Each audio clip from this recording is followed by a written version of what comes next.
Tim.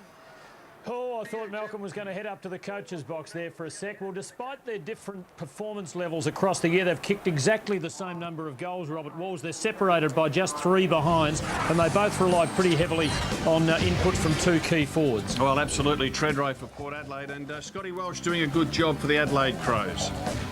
Now, White lines up front for Port Adelaide to help out Treadray. Lade has been the other big source of goals for them during the year. Neil Craig has given us a bit of an insight by the look of it. Well, it looks like Rutten might get the job on Warren Treadray. Look, he's got Rutten, who plays mainly at full-back, Bock at centre-half-back. Both of those two could do the job. Big job that it is. Midfield, Adelaide has conceded 22 fewer inside 50s than any other team in the comp this year. They exert a lot of midfield pressure. They do, and I really like their 2 wingers. They're tall wingers. Burton on one wing, who can go forward and kick goals, and Matner on the other wing, who is very much a defensive type. The other end of the ground, now Port have lost 2 tall defenders. Can they overcome that? Makes it hard for them because Chad Corns, of course, is a wonderful player. Matthew Bishop, premiership player on that last line of defence. Both of those are out. It might mean that Montgomery has to play tall in the back line for the Port Adelaide team tonight. And Troy Chaplin, in just his 5th game, might find himself at centre-half back. Hudson starts on the bench with Biglands in the ruck for Adelaide. And Josh Frank, who coming off his best quarter for the season in the last term against Carlton last Sunday, starts on the bench tonight. Quarters. Thanks, Tim. Port Adelaide out. What's gone wrong, Malcolm? A lot of injuries. Obviously, they've talked about premiership hang-ups. I'm not sure about that, but they just have had no flow and consistency throughout the year. I think they'll struggle again tonight. A big task tonight for the reigning premiers. We're going to take a break from Amy Stadium. It is Showdown 18. It's a full house. And as we go to the break, we have a look at South Australia's version of the Odd Couple. 2 coaches in 1 town. This is football's Odd Couple.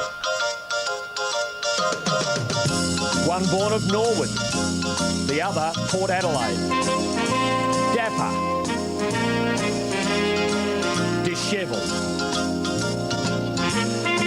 clinical, combustible, meticulous, ridiculous. What they share in common is that their clubs love to beat the hell out of each other. And tonight, they get the chance.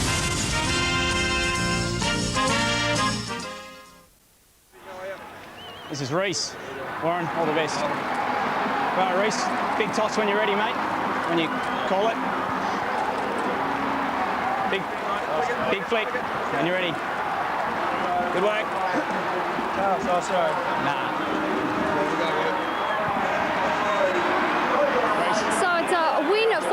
Treadray first up. Welcome back to Amy Stadium, which means that Port will kick with the breeze in the first quarter. You can probably hear the crowd here. Always a lot of hype surrounding the Showdown 18 tonight. They made a lot of noise as the teams ran through the banner.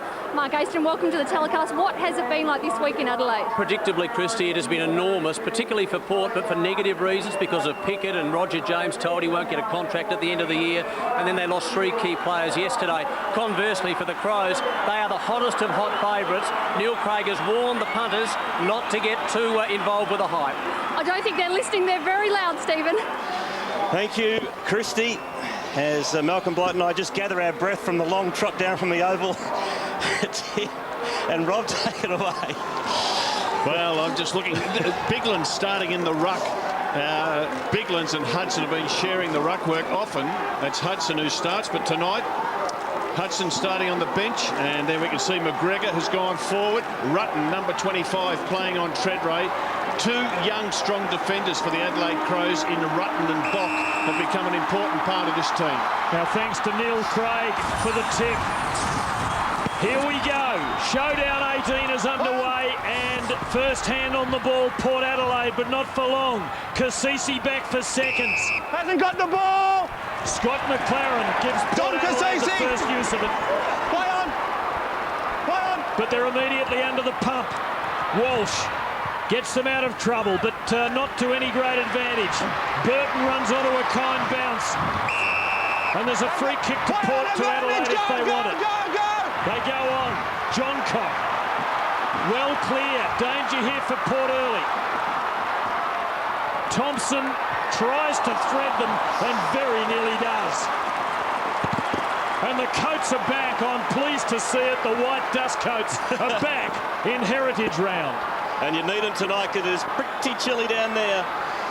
So an exciting start. The crowd going berserk here at AAMI Stadium as the Power have possession. This is Peter Burgoyne.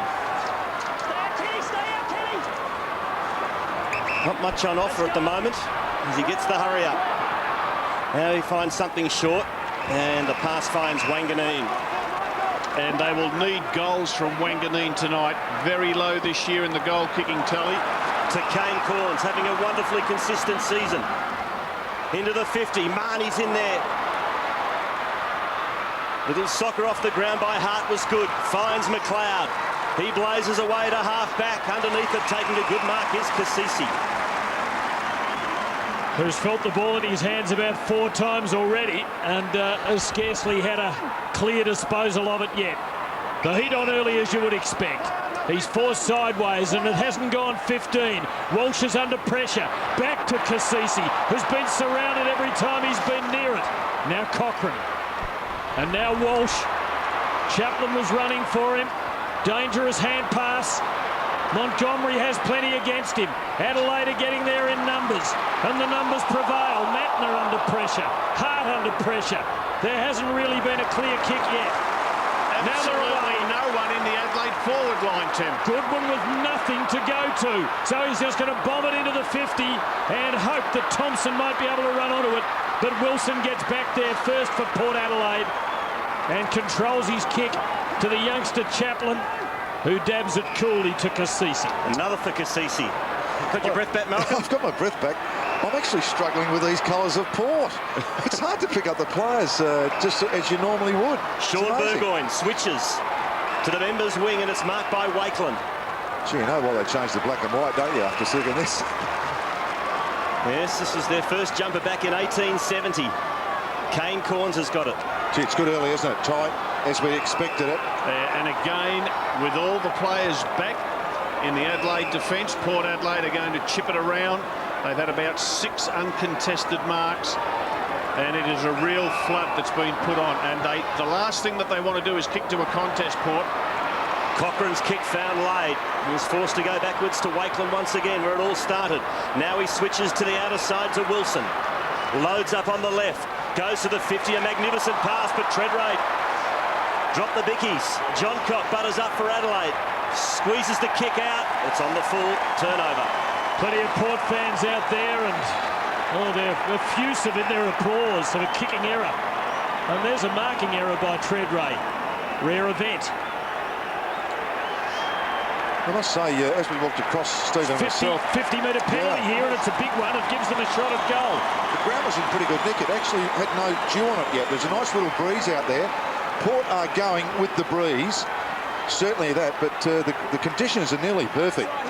Just been an amazing start. 13 marks to Port Adelaide, and Adelaide yet to have a mark. Really, Adelaide haven't touched the footy. That looks like a typo, doesn't it? 13-0. Well, a lot of them have been uncontested. They've gone back and forward, but gee, it's an important kick by Gavin Wanganeen. He's the man who starred in last year's grand final. He's had a disappointing year. In fact, the talk in town, in this town of Adelaide, is that he may well retire at the end of this year. From just 25 metres when he kicks, and he kicks a goal. Port have the first. This is an interesting matchup. Without Chad Corns and without Bishop, they've opted to go with Wilson, the back pocket, back flanker. He's playing at full back on Scott Welch. That is an enormous ask. As Lade gets the tap, Kasisi's having a great first quarter, gets bowled over there by Edwards. Was it a push? It was. So disposal number 6 coming up for Dominic Kasisi. Oh, free is Kane Corns somehow. It's pretty close checking, but Corns is free. He's got about 30 metres on his nearest opponent. Has a couple of bounces. Decides to unload the big bomb into the goal square. It's a mark to Dean Brogan. Well played, Port Adelaide. How did Corns get freezed by about 30 metres? His opponent is the captain of Adelaide, Mark Rasciuto, and Kane Corns has got out into space several times in these early minutes, and the long kick to the goal square. Brogan marks. He's been out of this team for a lot this year. That's it right there. And Bassett, his opponent, nowhere to be seen. So Dean Brogan shouldn't really miss from here. Has kicked Just the 4 goals this season. He's only played the 9 matches, been in and out of the team for all sorts of reasons. Wanted to go to the free throw line right in front of goal, but the umpire has other ideas. So Brogan for the Powers second, and an excellent start. Nothing but wood. Needed net. It's supposed to reach. Gee, that was a golden opportunity, and he really should have done better. McLeod starting the game in defence, as he normally does. Crows have been pretty good here at getting them out of this most of the year. They're very patient, they'll build up, and this is when they will keep a forward line. Shirley. Long to McGregor and Burton. Gee, McGregor protected him so well. And Burton sets it up well, but Tread Ray down in the back half. Inspiring stuff. 2 of them getting in each other's way, but Wilson's there to help them out. Placement not good. Doughty for Adelaide. Frenzied start. Port with the only goal, and they've been making just about all the play. Now Matner in some space, and Porter dangerous again. McGregor and Welsh. Awkward half volley. McGregor on the ground, and it's coming. His head down there. Yeah, downfield. Relayed. So a shot at goal for Port Adelaide. Welsh to line them up with the man on the mark inside 30. Not the most fashionable forward line, Welsh, McGregor, Perry, right, but very effective as a unit. They get the job done, Malcolm. As the years gone on, they've just got better and better. And this man coming in to have a kick. Welsh has kicked 46 for the season. And that is always on line. It's all even.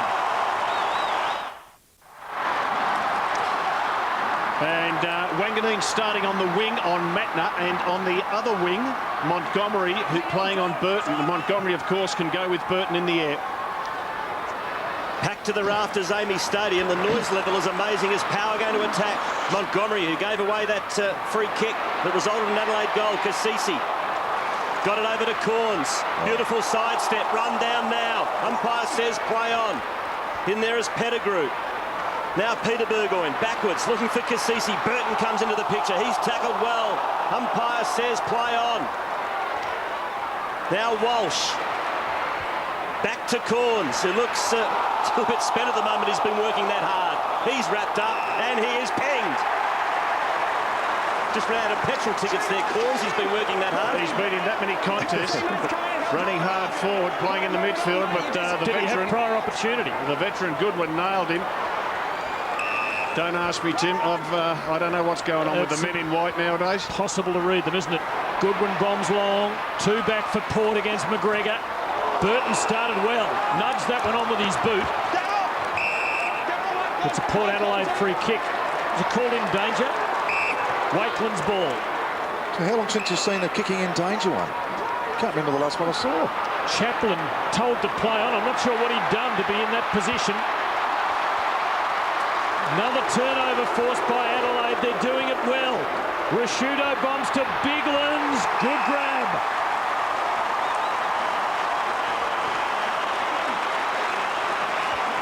Directly in front. It's amazing that turnover, isn't it? Once the handball missed, under pressure, there's that free kick. I guess it was really a high tackle rather than a kick in danger. But Mark Rashudo spotted the big fella, and he didn't quite hit it right, and it fell short. Lade obviously caught well short of that, and Biglands takes an easy mark in the end. Big boy, Biglands, but not a big goal kicker, just 6 for the year.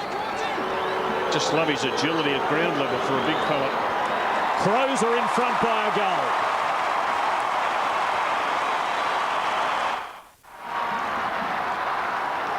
Malcolm, after a showdown game, are the players flat? Actually, I must say the next 24 hours is pretty good, Robert. When you win. Yeah. Port going to attack. Being held is Marnie. And you can 50-50 there. Give him the free kick. You can give him the mark. There's Josh Marnie. Andrew. Is about 53 metres out from goal when he kicks. Did really well to hold his ground there against Andrew McLeod. Kicked 13 goals for this season. Conversion rate of 77%. Decides to kick it to the top of the goal square. Great punch. And it was Biglands who decided to concede the rush behind. There he is, the Patrick Swayze lookalike. See, they're two good jumps, aren't they? Great jump from Lade. Excellent spring. And he was in really good nick last week with Franco underneath his arm in that great win they had at the MCG. McLeod delivering it coolly and precisely to the veteran Hart. Port by 5 points, or rather Adelaide by 5 points. Tonight providing Port with a great opportunity. The teams directly above them have lost so far this round. They could be as high as 6th on the ladder if they win tonight. But Adelaide have them struggling early. Burton to John Cock to Perry on his preferred side. Welsh with the sit. Well played by Wilson. And Burton put that ball forward for the Crows. His opponent, Montgomery flew and got the ball over the back of him. And if he's going to fly Montgomery, he just cannot afford for the ball to get over the back and Burton to run onto it. Did it well, Michael Wilson, then, didn't he? Oh, absolutely. Welsh had him cold. So Burgoyne, Sean kicks it out. And Neil Craig has moved Goodwin onto Kane Corns, who just ran hot early, and Rashudo, who was Corns' opponent, has been benched.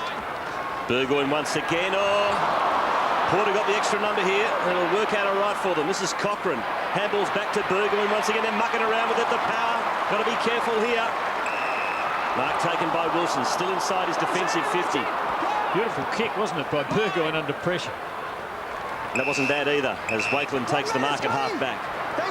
Port doing it all under pressure. Adelaide have really been turning the screw early. Corns again buried. Well, I've got a funny idea that Robert Shirley might be on Corns now. I just wonder if that was from the kickoff, and in that zone area Corns was there. I just think that Shirley looks like the guy to go to him. Montgomery climbs in perfectly to Wanganeen. Not much at the drop. Pushing and shoving was Pettigrew. Covered by Rutten, but now a chance for young Pearce. Decides to go the long way round. Ambitious kick for Wanganeen. Brave mark. It was a brave mark because he was set up. That ball was higher than he would have liked. He had to wait, but he held his ground, took the mark, and was prepared to take whatever hits might have come his way. Now he needs to finish off. Held his nerve. He's always done that. Got to do it from outside 50. Has their 1 goal so far. Thumps it, and he has their 2 goals so far. They're level again.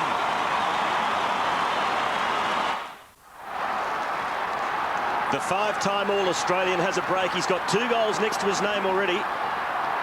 And that was just a little bit earlier. Dom Cassisi not really going hard enough for the footy. And in the early stages of a game, you've got to set the standards. And boy, did we ever see that with West Coast last night. Laid the tap, and it went straight to Goodwin. To half forward. There's John Cock. Spins around on a 5-cent piece and bangs it long inside 50. Brogan, strong mark. Very good mark. The eyes never left it. Now he gets himself into bother. They are doing it perilously, but Wilson swings it long and wide. Shocking bounce for Montgomery. Likewise for Matner. He's able to get it back to Goodwin. To a contest. Sean Burgoyne the spoil. Thompson, McGregor. Now Welsh and Wilson, it's been a good contest there. Chaplin over the footy, copped it high, says Scott McLaren in his Jack McMurray designer umpiring gear. Now Cassisi. And on a long lead is White. Bock was over his shoulder with the spoil. Damon, come behind you, Mark, Damon! Keep coming! That's the line there, Nate. On a first-name basis, the umpires. And White gives it off to Salopek, who started on the bench. Saw Corns having a rest a while ago. Wanganeen as well. Now Wakeland as Port build. Kicks to Pearce. Didn't make a really good fist of that one. Now Riley mops up for Adelaide. Got the ball to McGregor to half forward to Perry. Well done by Chaplin to create a contest, but Perry has another crack. Tackled by Wakeland well. Now the turnover. Good hard stuff from Port Adelaide as they work the ball to the wing. Here's another chance for Pearce. Can he make amends? He gathers now. Runs himself in and out of trouble. He's got Cochran in support. Oh, we'll have a throw in. Malcolm, it's obvious that Port are prepared to go wide and short, keep the possession going. Adelaide, on the other hand, more direct. I'm not sure. Yes, Robert. I was just looking at that replay. Lost his balance. Yeah. I wonder if he lost that in the lights, or you don't very often see that here, though, do you? The lights don't seem to have any effect at all. Hudson and Brogan now. Yes! And Goodwin. Adelaide dangerous, but Wilson led Wells to the footy, did everything right, and then fumbled. Door open. John Cock lost his footing and lost his chance. Port fans reckon he should have lost the ball and been pinged for holding it, but, well, he had prior opportunity, so they have a case. Inside the Crows attacking 50. Montgomery. Great tackle by Burton. And we'll have another stalemate here. Gee, it's a hot ball. You are getting hit. If you fumble, you are in trouble. And you wouldn't expect anything less. Big crowd enjoying it. It's real finals tempo, isn't it? 50 from the Crows' goal. Brogan the tap. Beautifully sharked by John Cock. The ball spills. Hudson bangs it into the pocket.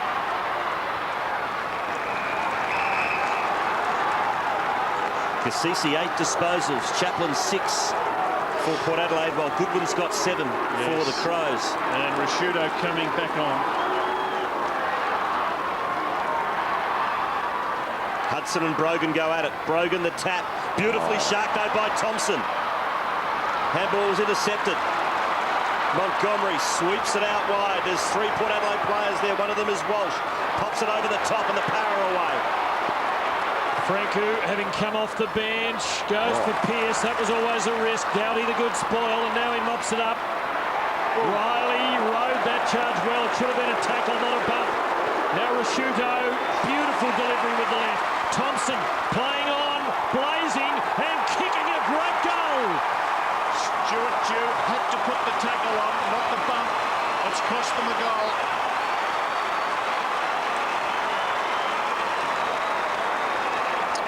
Yes, that's a really bad decision, isn't it? It's really just a decision. He can tackle, we know that. He decided for a moment he was Byron Pickett. Yep, and made him himself. But this is the kick. Mark Rashudo's kick was superb. This is what I like about this bloke. He doesn't waste time or energy. Yeah. He's been as good a pick-up as anyone in the whole of the world in football. And that's his 20th goal for the year, Malcolm. As soon as he gets it, he's off, isn't he? Coming from the Doomers. Tyson Edwards in picture, Blighty. How good is he? You coached him. Underrated for a long while, I thought. Not now. Yeah, no, not everyone's caught up with him. Beautifully balanced player. In the middle. Straight into him, Brogs. You've got to watch the footy. Heavy stuff from Dean Brogan as Hudson receives the free kick, having an excellent season. 5th in the AFL in hit-outs. 7 in hardball gets, and that was a pretty hardball get. As he goes to the 50, and a terrific mark once again taken by Thompson. Right, he's covered this time. To Burton. Here's a pretty useful kick. Yeah, just see him out this, though. It's just beyond his means. Oh. Went to play on. Now he's off. It's a good hit into the goal square. And a rush behind. And Stuart Dew heading down to take the kick-ins. Actually, that was an excellent leap by Brogan. It was only after he lost balance and 900 feet in the air that he actually looked at the opposition. It's a great jump. Not sure that he really did anything wrong. No, I agree. Blade. Now Montgomery. Port not as clean in their work as Adelaide in the early part. Dew. Fatal error a moment ago. Tough here for White. 2 against him. But it falls for him. Well tackled by Bock. That's the way to lay the tackle. Brogan working up and down the ground well. Treadray just seeking out Salopek with the hand pass, not getting it to him. That's a tangle, fellas. That's nothing in that. it's interesting that umpire then. Why would he have to say that's a tangle, that's nothing? I just thought they'd just say blah, blah, well, and blow it up. Interesting, you have to make a comment every time you give or don't give a free. They tend to do that now, Malcolm. What a waste of breath. It's the microphones, Malcolm. Oh, what a waste. You'd like to see them revert to traditional methods on Heritage Weekend.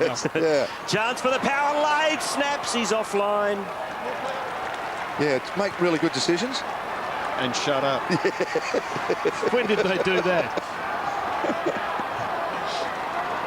It's a good game, though, isn't it? I mean, it's everything you expect, and real big turnover here, though. Yep, McLeod's kick found Montgomery, who improves the angle to Stuart Dew, and he is within range. Yes, he's the go-to man. We saw Stuart Dew get the last kick in for Port, got the ball to the wing. He kept going down the middle of the ground. He then roosted it into the half-forward line for Port, and Montgomery didn't think twice as soon as he saw Stuart Dew there, because he's a thumping long kick. Kicking at 56%, 14 goals, 11 this year. Better on the run, though, isn't he?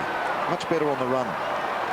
Well, more consistent, I should say, on the run than he is from that set shot.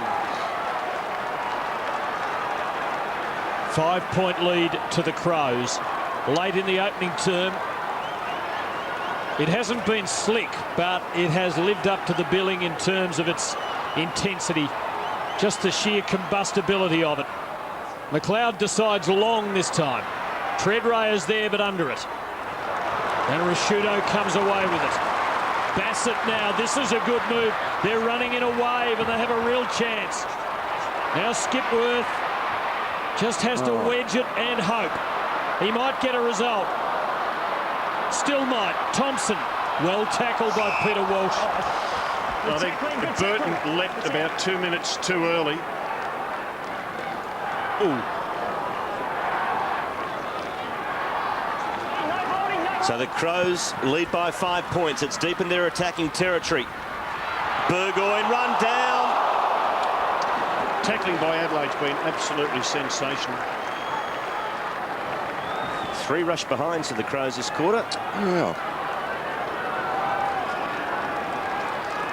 And there was not much there Sean Burgoyne could do.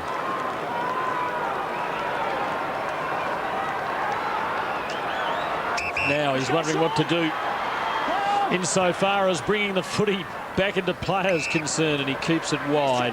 And this is Chaplin, who's had a bit of it. He's been worked hard back there as Adelaide have applied a lot of pressure. High ball. Wakelin and Lade are Port's best chance. Salopek. Now Treadray, awkward half volley for him. Rutten and Treadray, the heavyweights. It's in the back.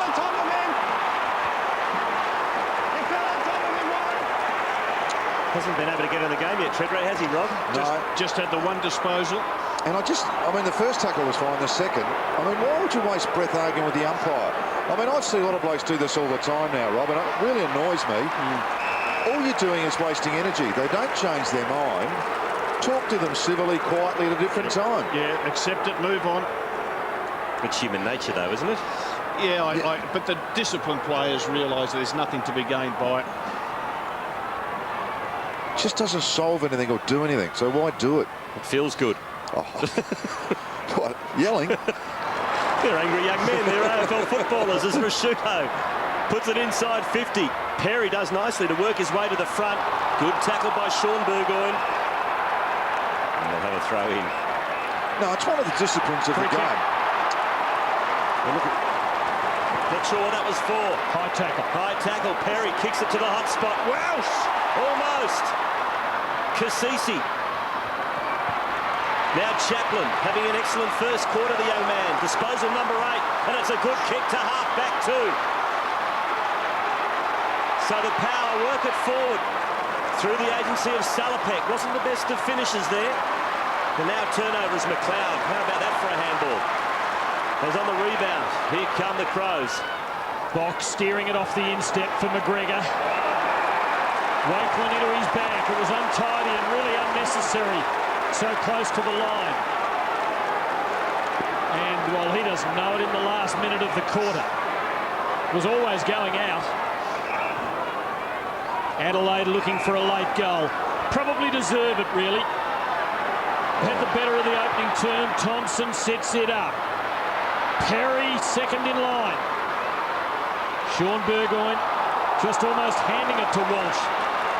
Did it well. Cool head under pressure. Good delivery. Port's chance. Treadway.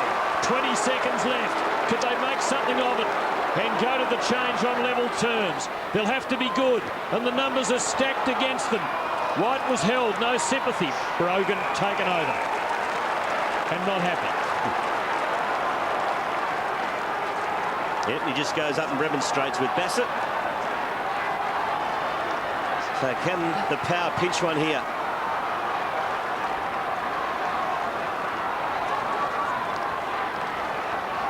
Laid. Unsuccessful. And it'll be quarter time. And a pretty intense quarter it was too here in Showdown 18. It is around 20 at Amy Stadium in Adelaide. 3-4-22 lead Port Adelaide. 2-4-16, one straight kick at the first break. Only 42 days to go until the grand final. And you'll see all the action live and exclusive on your Premiership Network, Channel 10.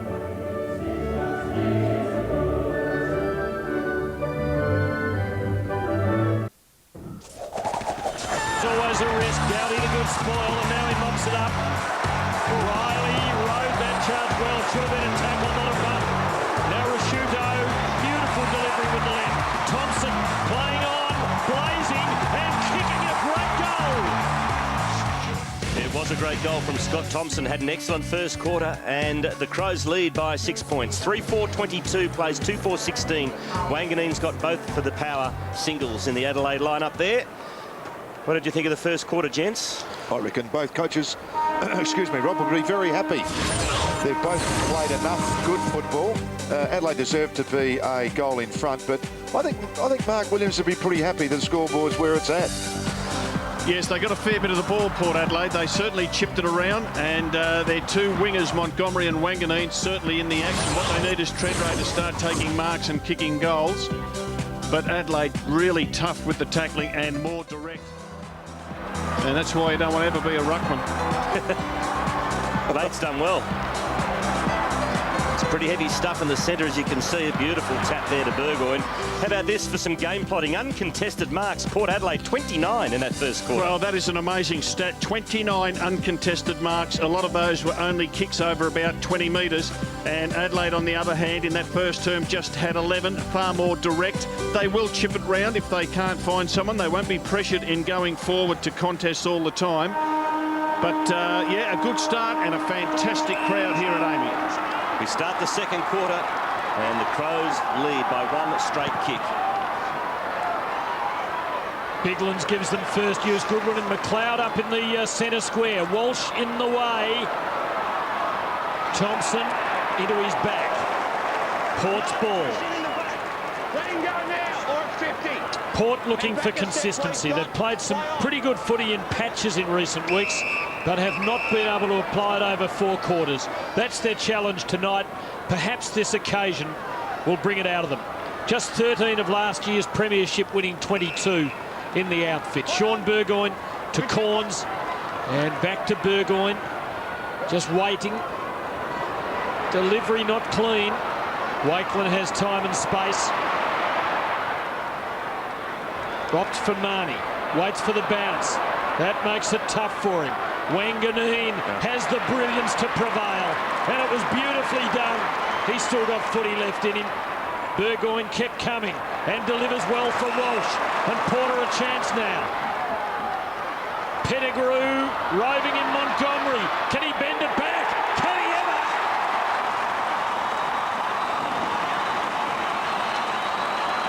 And you're spot on, Tim. Why would you want to give away the game when you can still play football like that? I refer to Gavin Wanganeen. Yeah, but one of the things is, we just watched this, and I'll explain that in a minute to you. It's actually doing it more often, Stephen. As you get older, you can't. Your body just gets a bit tired. It's a great goal, But Gavin Wangmaneen, there's no doubt he's still got ability to play the game. Can he play it for what's required today is the trick. But even as a burst player, he's worth persevering with, isn't he? I think one of the best ones I've ever seen was Darren Buick coming off the fence in that 2000 Essendon year. Imagine him coming into a forward line in another final series with Port. And John Cock moved to a half-back flank. That releases McLeod to the centre. Port Adelaide's 3 goals, all of them coming from their wingers. 2 to Wanganeen, 1 to Montgomery. And a wonderful snap it was too. All locked up, 22 apiece. Early stages of quarter number 2 in showdown 18. Crows win possession. McLeod through a bit of traffic.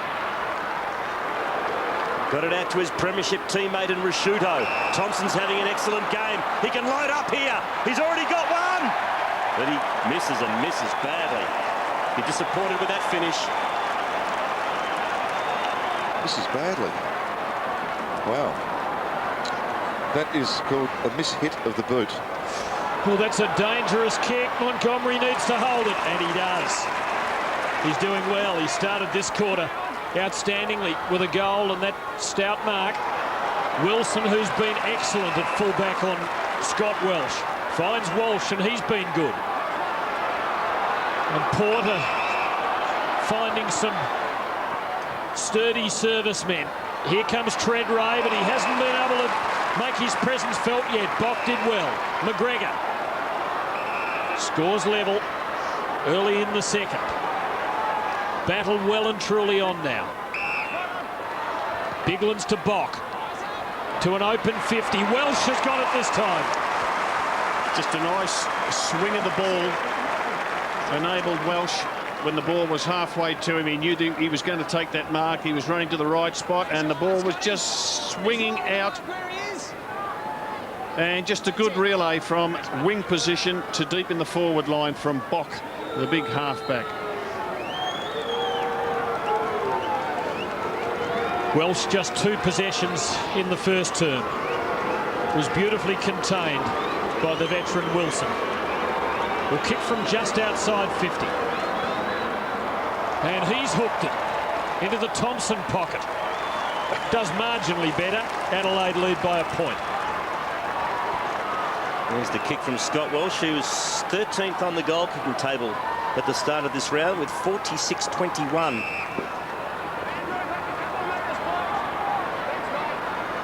Burgoyne. That was Peter as he goes short to Wakeland. He turned 31 on Thursday. Back to Burgoyne. Now it's a loose ball. Wanganeen, again, great skills. Gets the handball off to Kasisi. That wasn't the best of efforts, but Port had the numbers. Walsh to Lade. He's got some room to move. Goes to the 50 and finds White. He's got the short on. Oh, just intercepted. Well done by John Cock. Beautifully done. Just balanced it on the palm of his hand, and it sits it up for Perry. His first mark of the night. It's a clever kick for Goodwin as Adelaide try for a quick movement, and they might get it here. Mattner wanting to get balanced on his left. Comes up with a better idea. Bassett to Goodwin. Now Thompson. Oh, free kick. Yes, Wilson went too hard, too early.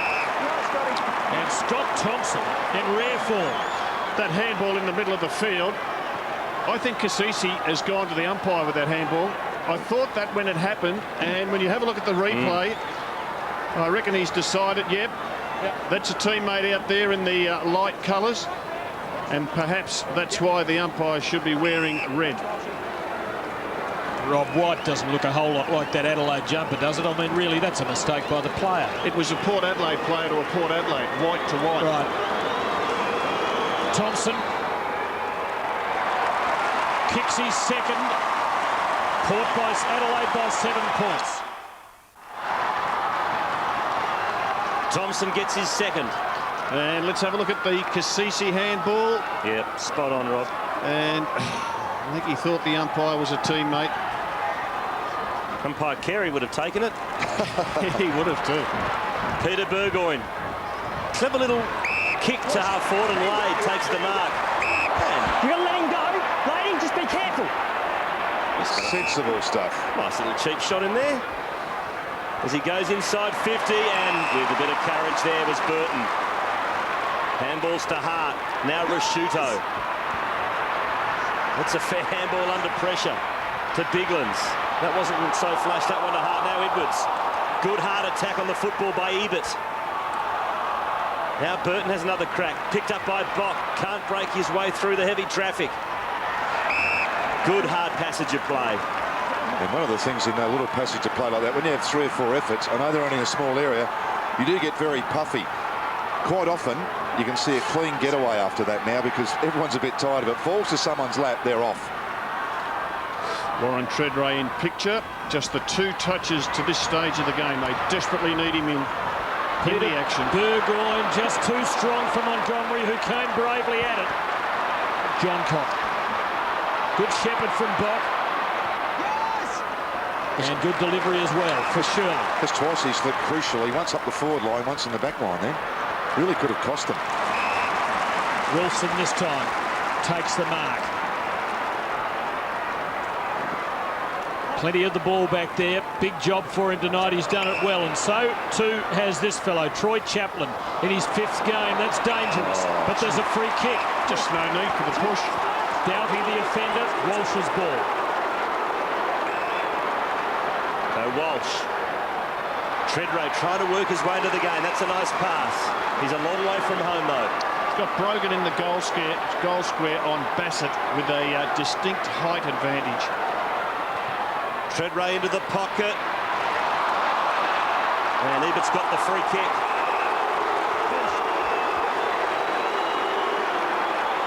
Well, I must say, that's pretty sloppy stuff. A couple of little pushes. When that, why push? It's in the back or a mark. And a lot of players aren't, I call it clean. I mean, that doesn't achieve anything, that push. You're better off letting the bloke feel your pressure rather than push. So Brett Ebert, as you'd expect with a name like that, is a pretty good finisher. 16 games, 17 goals this season. From 40 out. Beautiful kick.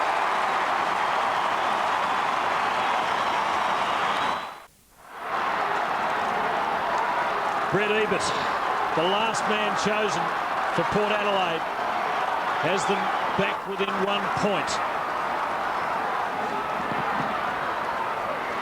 Biglands and Lade. Rasciuto at the foot of it. Now Bock. Doughty kicking it off the outside of his boot, but Sean Burgoyne read it beautifully. An undermanned Port Adelaide team, well competitive with Adelaide early. Chaplin for Pettigrew, and he weighted the kick perfectly. Port can build again. Now Wilson running, testing Welsh out. Sean Burgoyne. What they're doing, Tim, they're testing the Crows players because they're virtually playing keepings off. Not a Crow player on the attacking side of the centre. Lade was going straight over the mark and hadn't crossed it, so it's not play on. Cochrane needed to hang on. Numbers against him. Hart to McGregor. To a contest. Chaplin there to make the spoil. Rasciuto roving it well. And McLeod playing midfield now. That's an ambitious kick. It needs to be a perfect one for Edwards. It's not. And Port come away with the goodies. Sean Burgoyne. To Walsh. Port having a good little passage here. They just need to make it count on the scoreboard. Marnie. He's got Wanganeen loose at half forward. He receives now, but hasn't got much to kick to.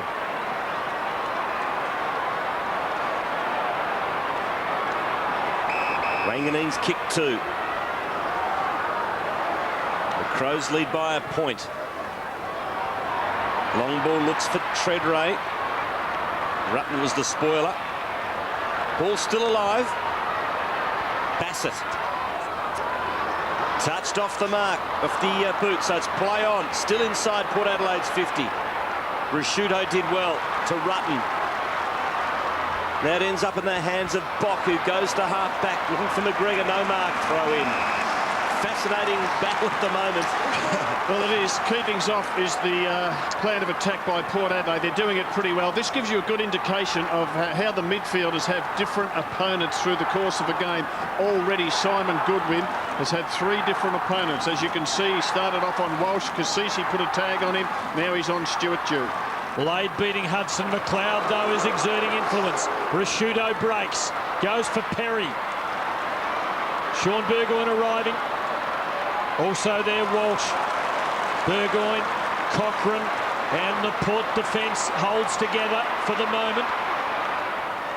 Cochrane delays and then delivers to Wakeland. Just a point in it, and the match being played in the best traditions. 53 marks, Port Adelaide, and just 24 to the Crows. And this is the reason why they're going from side to side, just denying the Crows the footy. Wilson, Walsh running long and hard, and still running, and so's Wilson. Now, can Treadray make a mark? He can't. Hart beat him to it. Goodwin, Johncock. He's run down by 3 Port Adelaide players. Sensational pressure from the power. Now Cassisi to Treadray, hemmed in, wants to unload the handball, looks for Pearce unsuccessfully, and McLeod, who's starting to come into the game, mops up, and good kick to halfback finds Johncock. He goes to the wing. Riley. Quick ball movement here from the Crows to the 50, Perry. He's spoiled by Chaplin, and again the power have the numbers. Wilson, good little handball to Cochrane. He's got Wanganeen loose, and he's got an absolute paddock. He's got about 50 metres to work with. He decides to go by foot, and he hits Lade on the wing. And they just can't quite find the hole in the Adelaide defence. Peter Burgoyne, Corns. Just the one Corns in the outfit tonight with Chad, one of the withdrawals in the lead-up. Crows have got the same problem the other end. They have an open forward line. They can't hit a target or win a football. When Perry's been for 30 balls and has been over his head 15 times. Deliberately sits it up, but those further afield didn't know it was coming. Hudson to Bassett, and here we go again. Now it's Burton. And nicely placed for Riley. But as he looks forward, he's just got an outnumbered forward set up. Edwards. Cochrane going well. Burgoyne with him. Oh. Push in the back. Port Adelaide free kick. Sean Burgoyne. This is his 13th disposal. Walsh has got 14 for the Power. Goodwin a dozen, and Rashudo 11 for Adelaide.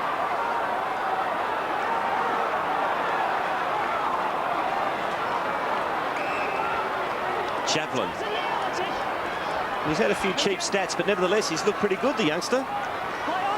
They are cheap, though. Yeah, only 19 years of age. Now, that is a dangerous kick, to say the least. And again, the Power have the loose men. Cochrane, short back to Walsh. In fact, this has worked out okay. No, Walsh carries to half-back with 2 bounces. And that's a nice pass to the wing, and he finds White. Delayed until a good target emerged, and Damon White was it. Rutten's done well on Treadray. What the problem was is that Hudson's playing a kick behind the game as like an old-time ruckman, and Lade became the extra player, so the Crows' forward line's outnumbered. If you just hold the ball, you can do that forever. You'd have to say, Malcolm, that Port Adelaide are playing the game on their terms at the moment. Yeah. And you know, I guess the plan is it'll eventually frustrate the Crows. Doesn't look attractive. It's very much possession-type footy. Kane Corns. I think you've got to be right. The loose man's been Lade the ruckman. Hudson's cut him off at the back end. I reckon at some stage or other, one of these coaches is going to say, let's run the ruckman together and make it a man-on-man all over the ground, then see who's the best. Port looking to end its arch rival's longest ever winning streak. Laid beautifully to Wanganeen. Peter Burgoyne, magic. Wanganeen. They're forced to retreat for a moment. Kane Corns. Franco just couldn't snare it. Burton, did he throw it? No, he didn't. McLeod, untidy. And Montgomery holds things up. I reckon he did.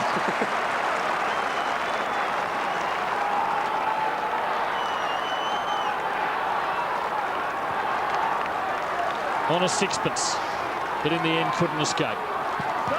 50 out from Port Adelaide's goal. Laid again, a wonderful tap to Franco, who was all wrapped up. Cassisi, good tackle by Hudson. Corn's got an ineffective kick. Now Matner to Thompson. Riley's free again. He's getting a few stats this quarter. Well, what's he got on offer? Decides to square it up. It's a good kick. And he finds Perry, who's within range, just. And that's the first time that they've put it into their forward 50, the Crows, where they've had equal numbers. It was 3 against 3, Malcolm. Correct. And eventually they're starting to realise they've just got to get some numbers back there. 27-27 this year. Make it 28-27 as he splits the middle.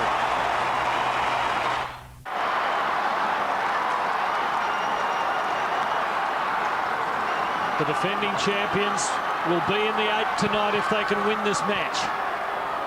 But Adelaide are in front, marginally. Skipworth to Shirley. Wakeland and McGregor. Henschel.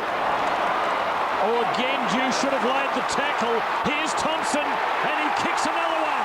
Adelaide make a break.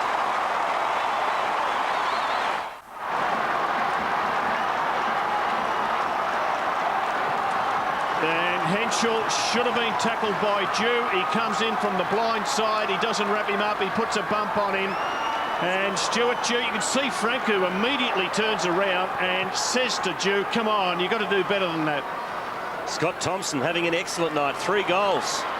Must be in contention for Showdown 18 medal. A couple of judges in the box tonight. Sitting beside me. And he is having an excellent game, isn't he? 3 goals. 1 to Scott Thompson. And we can see there, Chaplin and Brogan. Brogan's dropped back onto Perry. So a 2-on-1 in the Port Adelaide defence. And that means McLeod's spare man in defence for the Crows. Cassisi inside 50 for Port Adelaide. Treadray couldn't mark. Ebert tackled by Rasciuto. Bassett head over the football. Ebert has another crack. And you said tackle their quarters, and Rasciuto twice hitting in there with the body, wrapping them up. Treadray still to make any real impact. 4 disposals, 2 marks. He's got it now, but they've got him. Adelaide's lead, the biggest of the night. Port really need to pull one back before half-time. Simon Goodwin being rotated.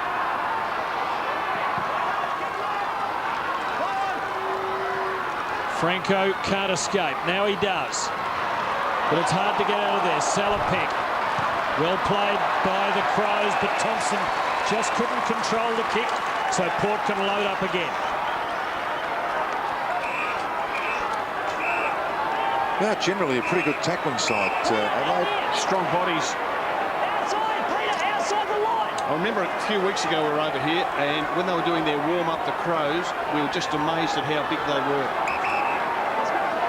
Peter Burgoyne with the football.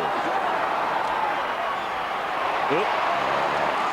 He's done it well. He took on Riley, and now he kicks it into the goal square. In front, Treadray almost. Crows out of danger. McLeod to Bassett. Back to McLeod, and to his teammate in Edwards. Now to Henschel, who goes to the wing. It's a nice pass to Burton. Just a mass movement of players from both teams heading towards the Crows' goal. Crows haven't got anybody within 60 metres of goal. Port have got to hold firm here. Perry with 2 against him. Wakeland cleverly. Montgomery just blazing, banging. Good result. Walsh. Salopek. He bangs too. And again they get a result. Pettigrew. Too far out, but the 50's open. Treadray is there. So's Ebert. So's the Adelaide defence. Burton. Bassett. Bock. Thompson, Doughty. Talking about the best defensive team in the competition in the Crows. By a mile. Just let through 70 points a game. McLeod stripped of the ball. Perry to Rashuto. Sweeps the handball. To Welsh, not sure what to do with it. Got no one to kick to. Goes back to Rashuto. To McLeod. They're going to muck around and lose the ball here, Adelaide. Good pressure from the power. Franco to Cochrane. Squeezes the kick out to half-back. Well, they hesitated at half-forward, the Crows, because they didn't have anybody in the forward 50. Burgoyne to Brogan. Wants to get it moving. Oh, for a guy that can kick a long talk now, Robert. Yes. The big torpedo, Malcolm. Yeah. You don't see too many of those. They don't even call them torpedoes anymore. They call them spirals. Well, never done in ours, so it's a bit like this round, the Heritage round. It's an old-fashioned thing, isn't it? Lade marks on centre wing. So into the last 2 minutes. And Port need one rather badly. Now, there's a man who can kick the long ball, but he's too far out. And that much vaunted Adelaide defence holds for the moment. But here comes Dew. Tackled. And it was Nathan Bock who laid it. Burton comes away with it. Perry has it. And the last thing Port want to do is concede another one before half-time. You never know. Skipworth, they've got the break, but he had nowhere to go. Now Rashuto, and now he does have something on the end of it. Well, he has better than that. He has a goal. What a kick.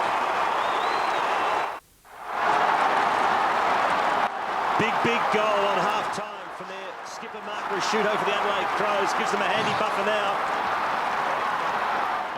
A monster kick. He knew every step of the way what he was about. He knew he had to give it everything. Skipworth knew he couldn't get the distance and wisely cut back and gave the handball off. It's the Crows by 19. Riley had a good quarter. So is this man, McLeod, puts it back inside 50. Thompson and Walsh do battle. Thompson, he's kicked 3. He might have 4 before half-time. Magnificent kick. He is having a night out, Scott Thompson. And that was the best of them. Just the awareness to know that he was hot. Just to sense that. This is something sometimes hard to coach. It's great build-up from the Crows. They've dominated in the centre in this second half of this quarter. McLeod's been really good. Let's have a look at the tackle that doesn't get laid. There it is. Yeah, I thought his spin and awareness, Rob, was fantastic. Yeah. And it just made it hard for the young fella Chapman to get him. That's just knowing. That's almost unteachable, some of that. I agree with you, Malcolm. I reckon he has been, well, I don't know who's been a better, maybe Nathan Thompson, who went to the Kangaroos, has had a terrific season. But, gee, hasn't Scott Thompson done well coming back to Adelaide? A catastrophic last couple of minutes for Port. Peter Burgoyne, they're a long way behind now. Doughty versus Salopek, and the Adelaide man does it well. We could do with a Thompson in the Australian cricket team at the moment, Tim. A hat-trick would be very handy. And Mark Williams, Port Adelaide coach, he's put Brogan. Look, Perry's smart. He's making sure that at least it's a 1 against 2. He's not letting Brogan, and that's where Chaplin should drop off. So they've got some advantage there. Not a great advantage when it's 1 against 2 in close area. You're quite right about that. That's fascinating, isn't it? He's a bit more experience. Even Brogan's played a bit now. You'd think, just get off me, son. I'll get an easy kick yourself. Edwards puts out the don't argue to Hudson. Little underground handball. So 25-point buffer to the Crows as the clock ticks down for half-time. It's interesting, those goals came from centre bounces or when the team were playing 50-50. Wish they'd do it more often. Lade won the tap. Hudson fed it out. Franco hasn't had much say in the game so far, just the 4 touches. And that will be half-time here in Showdown 18. And a couple of late goals has put the Adelaide Crows on top by 25 points. 8-5 place, 4-4. Well, a good quarter by the Adelaide Crows. Port Adelaide tried to play the game on their terms, tried to keep possession of the football. They could only get 2 goals for the term. Adelaide, towards the end of that second quarter, just steamed forward, strong centre breaks, impressive forward work. They were able to kick 5 goals. Half-time, round 20, Adelaide lead Port Adelaide by 25 points.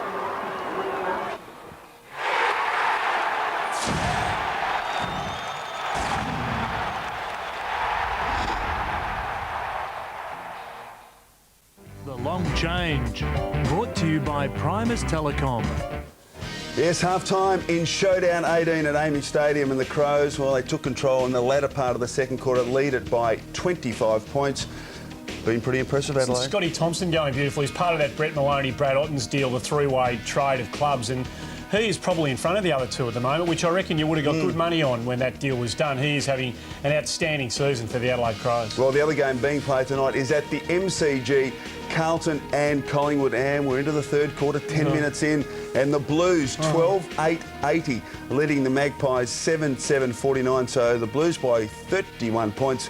Simpson and Koutafidis and Favola are 2 apiece, and Buckley, the star for the Magpies, has kicked 3 up to date. But Eddie Betts opened the scoring with a wonderful goal. In electrifying fashion, didn't he, Chris O? But it's this bloke that you mentioned who's been really the star of the game, playing at full forward, which I guess is where everybody thinks Buckley's future might lay from now on with those dodgy hamstrings of his. He's played on Brett Thornton and just been Collingwood's real live wire, probably their sole hope in this match. If they can keep getting the footy into him, he's proven in this match he'll either kick the goals himself or set them up. He's just been absolutely magnificent. He gave one off there to Nick Maxwell, and he was also involved in this passage of play coming up the ground. Is this where he'll finish, you think? Will he finish as a permanent forward? Well, to be honest, he could finish anywhere. He could finish as almost, if he was a permanent full forward, he could almost kick 100 goals, I reckon. But he may well end up playing across half-back where he'd be equally as effective. His smarts on defenders is going to be the thing. Not only his capacity to get the footy and finish, but his defensive work's been great. But the way he knows how to find space and create space and double back is just overwhelming the Carlton defence tonight. This bloke's been outstanding. He's only had 3 kicks. Kicked 2 of the goals of the round. They've been fantastic, Carlton. They 3.5 wins, of course, going in. Collingwood with 5.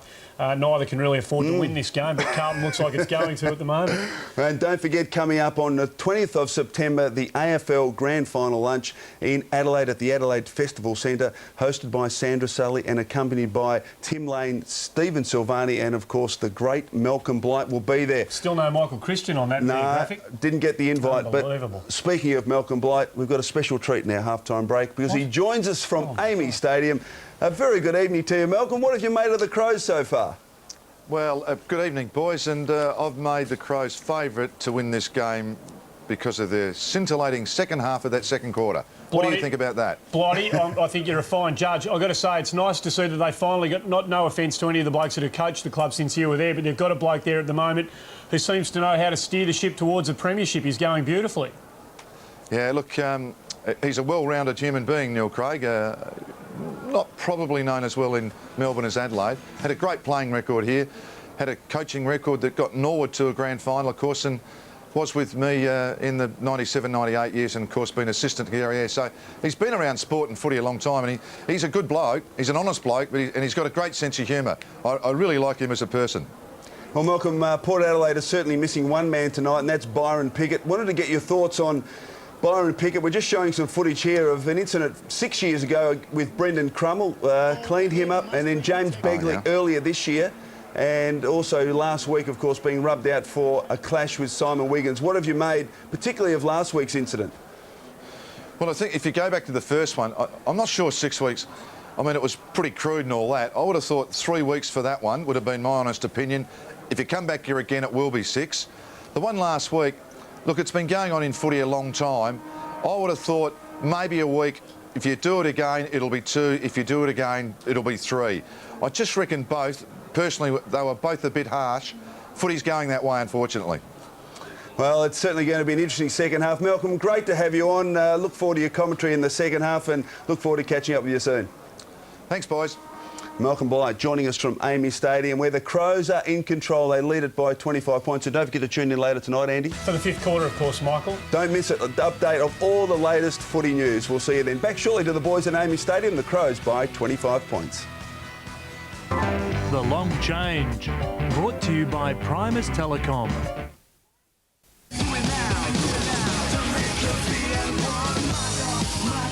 It has been an intense game here in Showdown 18 at Amy Stadium. This round 20 clash, so much at stake, particularly for Port Adelaide trying to hang in there. A couple of missed tackles has really cost them dearly.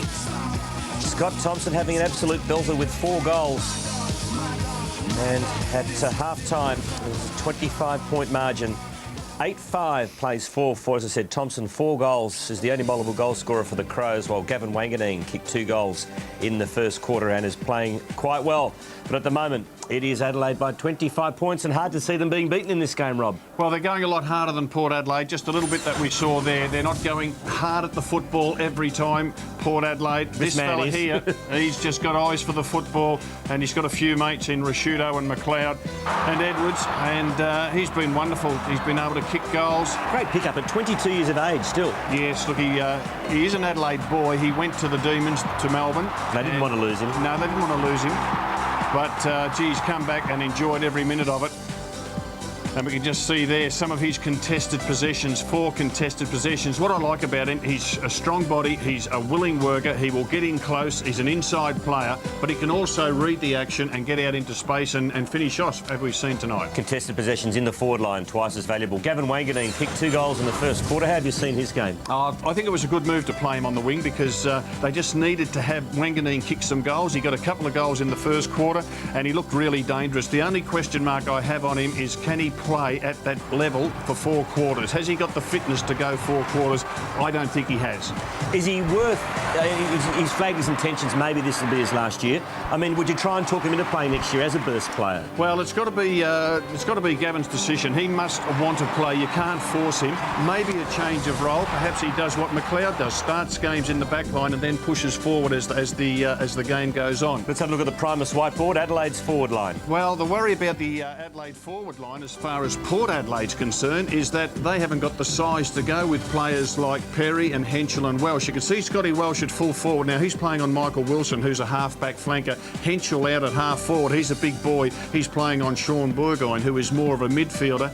And Chaplin, of course, he's only played 4 games, and he's playing on Ian Perry, who's kicked the second highest number of goals for the Crows this year. So they've got their worries there. Down the other end, how do you get Treadray into the game?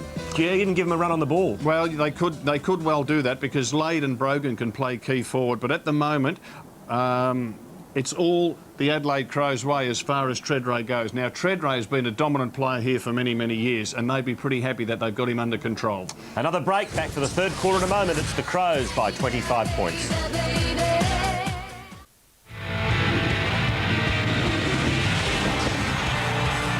There were some great goals from round 19, including this superb solo effort from Brisbane's Daniel Bradshaw. Meters out, twisting, oh, well done. Steps and goal. Terrific. Can he use the football? He gathers. Essendon speedster Andrew Lovett takes on the Swans' defence and drills it.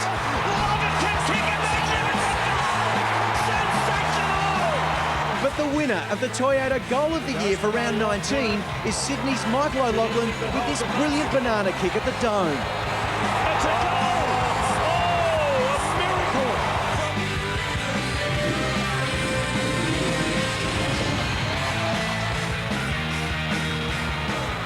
Welcome back. It's Adelaide leading Port by 25 points in Showdown 18 at Amy Stadium. And if body language is anything to go by, I know we've said it before, but if it is, the signs are not great for Port Adelaide. They literally trudged off the ground at half-time, walked off, their heads down, not saying a lot at all to each other, although I dare say Mark Williams would have had plenty to say to them at half-time. And Mark, perhaps another concern for Port Adelaide. Well, maybe, Christy. Let's just have a look at what happened just before half-time. This is Josh Franco and Michael Dowdy. Josh Franco maybe getting a little bit frustrated. Maybe he was off balance, but there did appear to be some contact. So maybe the AFL Tribunal might have a look at that. We'll hear more about that in the next couple of days. Some contact?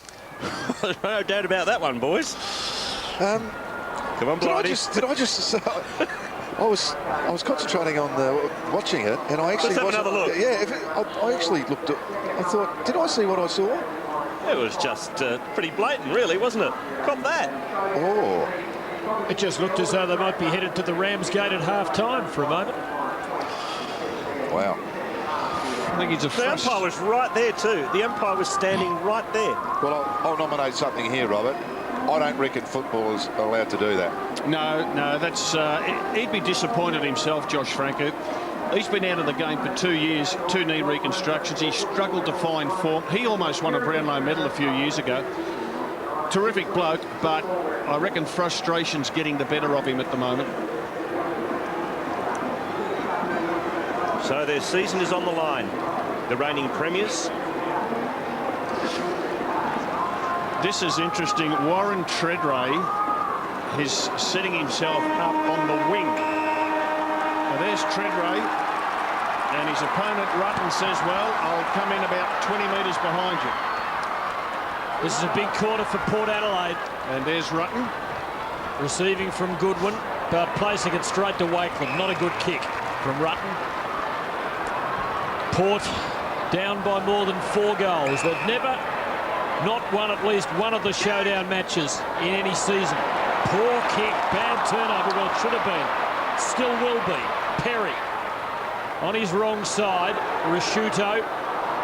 Well, some untidy stuff early. Wingman Treadray against Wingman Burton. Matner now.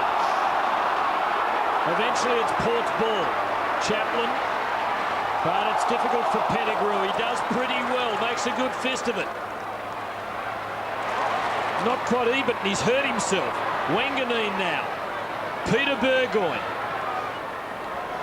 Sits it up and hopes. I think he was hoping for Marnie, even though Brogan had the height.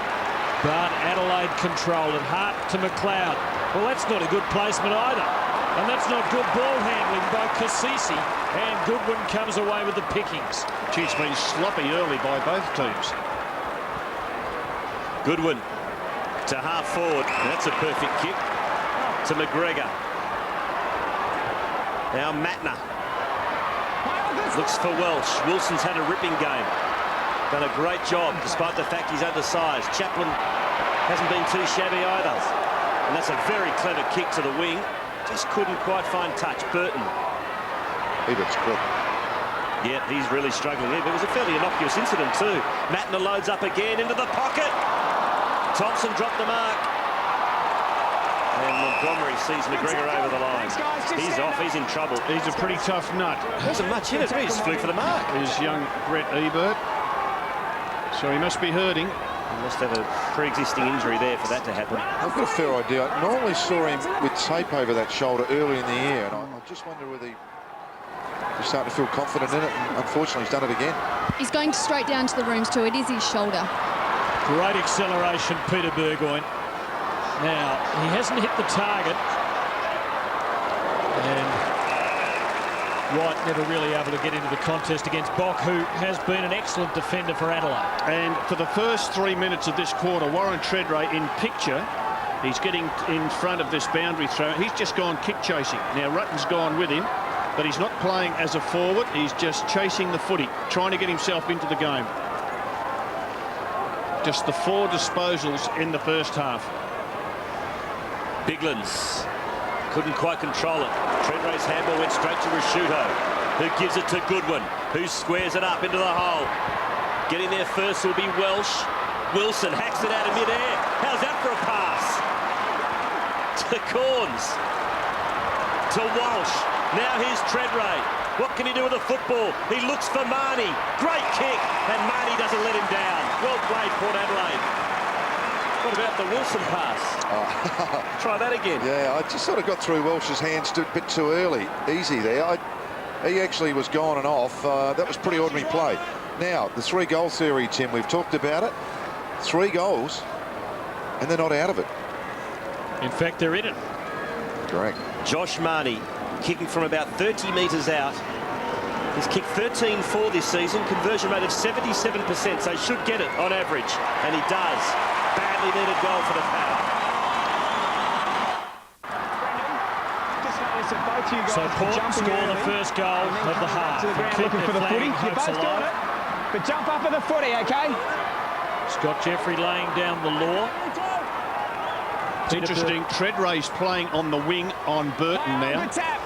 And just getting him into the game might well be a good move. Goodwin swings Adelaide forward. They've got Thompson in front. Again, a ball handling error. Should have held that mark. Sean Burgoyne. Walsh. Oh, he puts Corns under the pump. Did well. And Walsh puts himself under the pump, and I reckon that's deliberate. No, it's a throw-in. He's lucky. I think in the end, all he was wanting to do was carry that ball over the line. And I have some Crows fans in thorough agreement. Ironically, I don't agree with the new holding the ball rule, but I reckon that's prior opportunity for quite a while, and then over the boundary line. That's probably the worst holding the ball I've seen all year not paid. Biglan's grabs it for Adelaide, scrubs the kick. Nice trap by Skipworth, who spun out of trouble. Got it to Goodwin.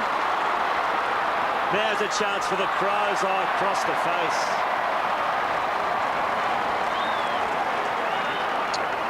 Bad miss there by Robert Shirley. Oh, they're gimme, aren't they? They're heartbreakers. Break your heart, break the game open. Wow. Crows have made a lot of errors since half-time. I wonder if they just came out a little self-satisfied after that great finish to the first half. Well, they've been terrible the first 5 minutes of this third quarter. Here's a go. Chaplin, he needed to be precise, he was. Wakeland to Cassisi. Here's a chance for Port. White's their only hope in the air, but he was behind.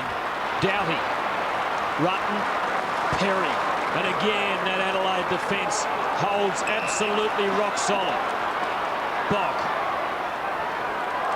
Hart, Burton, Goodwin. They are a team, Adelaide. They string it together well. Good placement for Henschel. Front on came Lade, and the barest contact is too much in those instances. A free kick. Henschel placing it into the wrong spot. More errors. Walsh to Montgomery, and Porter clear. Pearce. How does he use it? He does it well.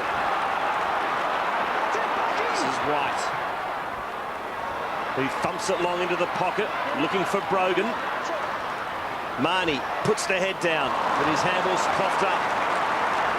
Goes straight to Rutten, and the Crows are away. To the wing, to Matner. Swings onto the left, and goes short to his captain. Rashuto into the middle. Very sloppy start to this third term by the Crows, and it continues as Perry coughs it up. Now can they make them pay, Port Adelaide? Corns puts it inside 50. Beautifully weighted kick for Wanganeen. Can he produce some magic? No, he can't. He's bowled over by Hart. Umpire lets it go. No, is it coming back? It is. It is a free kick to Wanganeen for in the back. Well, Wanganeen started the game on the wing, kicked 2 goals in the first quarter. And I reckon he can't play 4 quarters out there, so the coach has put him in the forward pocket. Oh, you're kidding. Oh, well. I reckon it was in the back. Really? Technical, but technically it was there. Probably the tumble rather than the push. If it's there, Wanganeen's always been a master of extracting every last drop. And that's where, when he played on the wing, he absolutely beat his opponent, Matner. 10 disposals to 3. And now he's on McLeod in the forward pocket. He's kicked 2 and he's missed. And what a contest that'll be. Andrew McLeod on Gavin Wanganeen. Well, I thought he was about to place the second plank of the Malcolm Blight 3-goal theory into place. It was a great opportunity. Adelaide need to sharpen up a bit here. Bassett for Biglands, and he positioned himself well against White. Matner coming down the ground. He's a left footer. He's got it all set up, and he drives it home.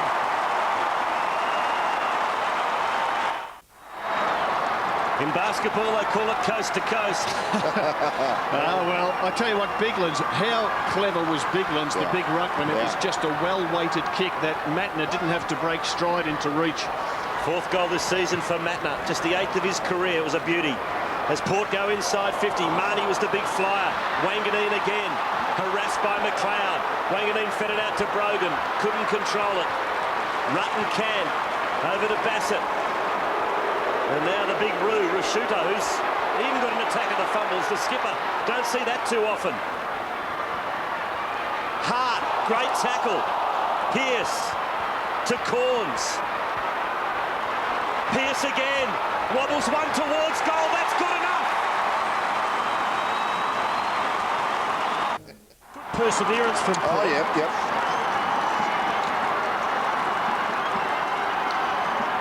Malcolm, just an interesting one. Treadray on the wing, Burton's playing on him. Do you keep Rutten on Treadray or do you let it go as it is? I would have kept him on him just to keep him out of the game. Goodwin probing, but Port hold up for the moment. Montgomery to Chaplin. Sean Burgoyne. He's a slippery customer. Walsh, the nuggety one. And the line would be a good result for him. He's had a really good night too, Walsh. Excepting when you've had the least points kicked against you, your balance of Rutten and Bock, those two youngsters at the back, seems to work for him. Yeah, it has. And Neil Craig's probably said, well, OK, that's fine. I think Burton can handle him aerobically and in the air. His strength's going to be the only problem. He's just got to watch Treadray. If Treadray pushes forward. Yeah. He's allowed to go in front. Just watch the arms. Don't put your arms in his back. He falls over us then he's dived. In this back line, this Adelaide, much more to Adelaide back line, I think that might be the quickest back line we've seen. Not the tallest, Robert, but certainly as quick as any. I'll tell you a quick one in a second. Laid to half forward, free kick to Treadray. Western Bulldogs. You watch the Western Bulldogs, they are quick. Now this is the worries when Treadray pushes down towards the 50-yard. Yeah. Treadray kicks it to the hot spot. Brogan's there. No mark. Pettigrew slung to the ground. Spills to Rashuto, who heads straight for the line. Still alive. Wakeland. Now Pearce, little terrier he is, got the handball away. Kasisi, sideways, play on to Jew. He can load up here though. He bombs it long, again to the tip of the goal square. Off the ground, it's a goal to White. Port fighting back. The value of the long kick. Yes, the Stuart Jew kick to a dangerous spot put everybody under the pump, particularly the Adelaide Crows defenders. And from here on, it's a 50-50 result once it hits the deck. And White in the right spot.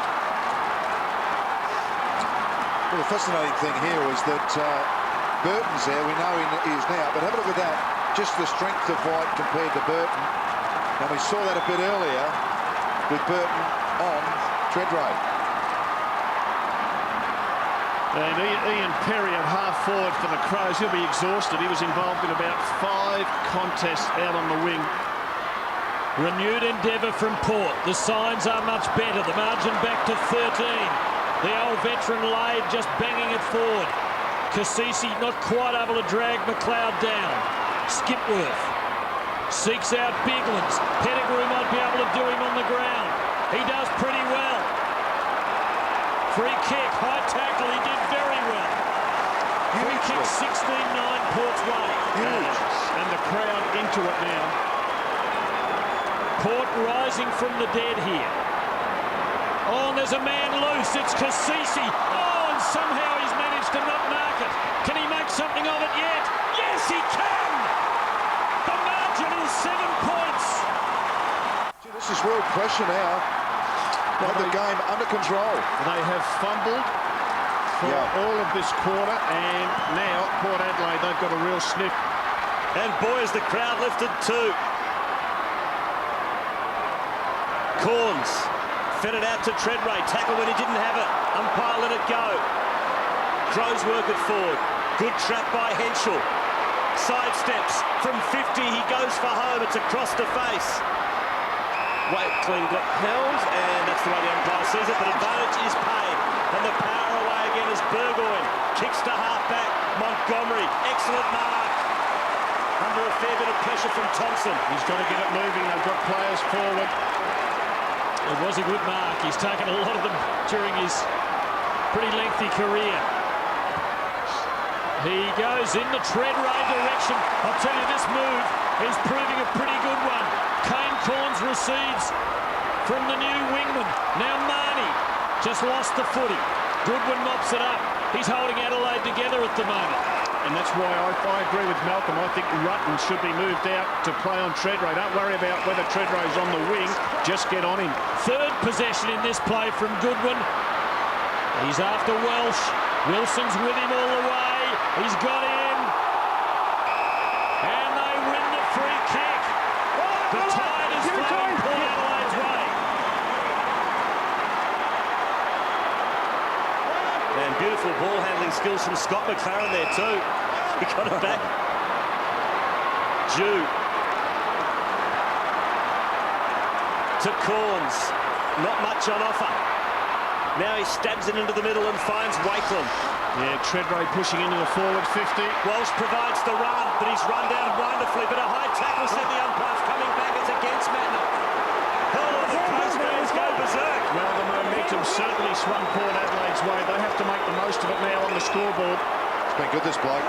Really good, Walsh. He's had 22 disposals. He's run hard. Yeah, Treadray down forward. Walsh has to go to Wakeland to Jew. Now can he use it? It's another big bomb from Stuart Jew to the tip of the goal square. It's bounced. It's a point. All clear. Bit of hesitation down there by the Crows defence too. Oh, that'll happen all night. Brett Burton's a great aerialist, but just the power of that fella, he'll beat him all time. There is a goal, the difference. Port have had the last 7 free kicks. The count is 19-9. There could be civil war very shortly. Burton, Prosciutto. They need steadiness and leadership right now. I almost put him full forward, Prosciutto, because the forward line's really not doing a lot. Went for McGregor, just too strongly though. And Wakeland stands firm. I think Perry's come on to spot up Treadray, Rob.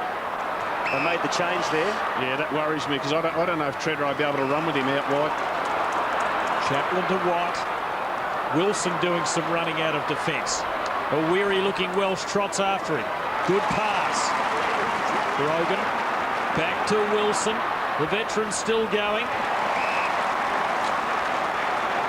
And Adelaide from beyond range. The man on the mark is just outside 50. Into the hot spot. Treadray is there. Couldn't get into the contest. Marnie. McLeod. Adelaide hold up, and they needed to. And he doesn't waste any time, Andrew McLeod, as he switches and does it very well to Rutten.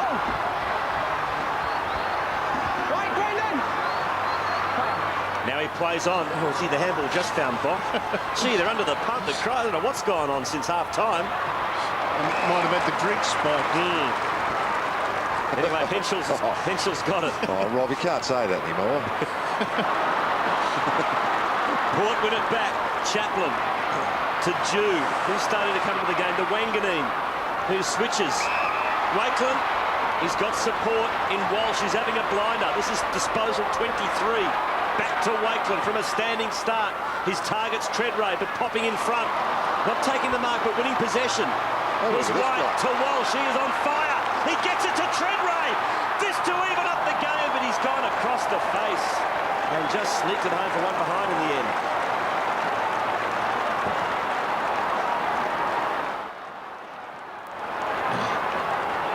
Peter Walsh leading the charge. Port playing inspired footy, having gone to the half-time break looking beaten. Edwards goes very wide, dangerously. Hart has McGregor loose. Can't break. Margin just 5 points. Port producing a wonderful quarter here against all the odds. Thompson, the man who did so much damage in the first quarter. The only damage here is inflicted on his own. Now Wanganeen running into space. Marnie waiting for it. Will it sit for him? No, it won't. How frustrating. He had about 20 metres free. He just couldn't find him. The Wanganeen kick just wasn't good enough, but Scott Thompson turns it over, and you turn it over in the midfield, you usually pay the penalty, and they should have had a score kicked against them. Well, in the end, it was a lucky break for Adelaide. an amazing turnaround, isn't it? It's just not about Treadray sitting on a wing, surely. It's about skill errors. Corns to Burgoyne. Keeps the ball alive. Brogan, not 15. Play on. Now the kick finds Bock deep in defence. He's got no one to go to either, so he'll go backwards. Not 15. You heard the umpire, so Hudson. What can the big fella do? He finds McGregor right on defensive 50. McGregor's now been moved on to Treadray. So they went Burton, that didn't work. Perry, he blew up with exhaustion. Now they've got McGregor. Perry now. And the bloke that's beat him all night's still sitting at full back on Brogan, who doesn't look dangerous. Still. Shirley. And they've only just reached the centre after all that. Doughty.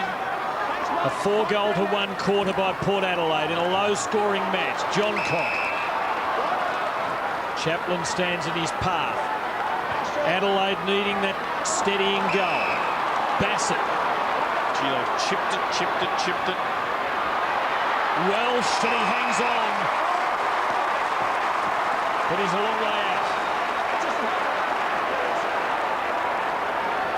He's going to have to kick it about 60 metres to clear the pack.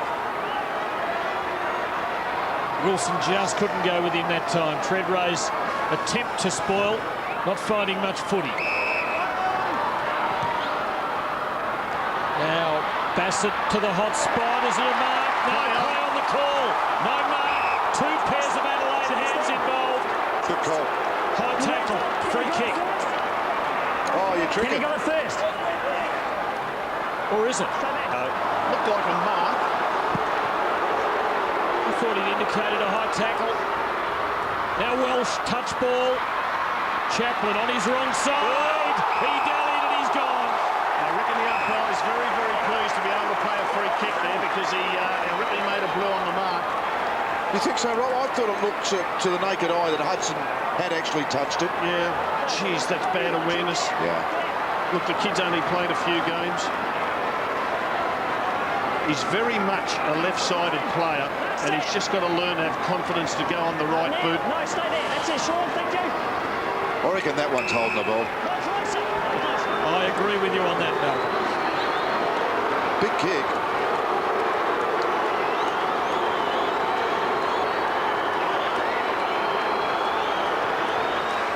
So Skipworth has missed. Well, I must say, I'm a bit shocked by Port's quarter. They looked down and out, didn't they, at the end? They did. I mean, they walked off at half-time dispirited. So it's the Crows gave them a Smith with some bad ball handling, bad kicking. First 5 minutes of this quarter, the Crows made countless errors. It's at half-forward for Adelaide. Port win possession. Great run down by Rashido, but he's been good for holding the ball. But it might have got in his back. So Rashuto's got it at half-forward. Yep, that's a fair enough decision. Kick to the goal square.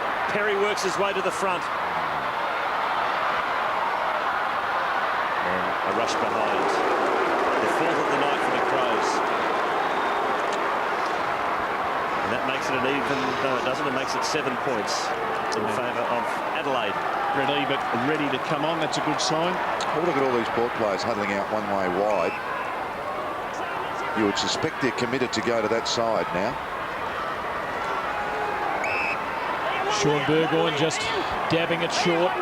They've got to get it right here. Chaplin having made an error a moment ago. There it is. Bangs long. Treadray is at the drop of the ball, but it cleared him. Montgomery just looking to dab it to Franco. And now to knock it on to Kane Corns. Got Peter Burgoyne running, if it'll stay in, and it will. Short hands from Burgoyne, and great skills. He wins a free kick.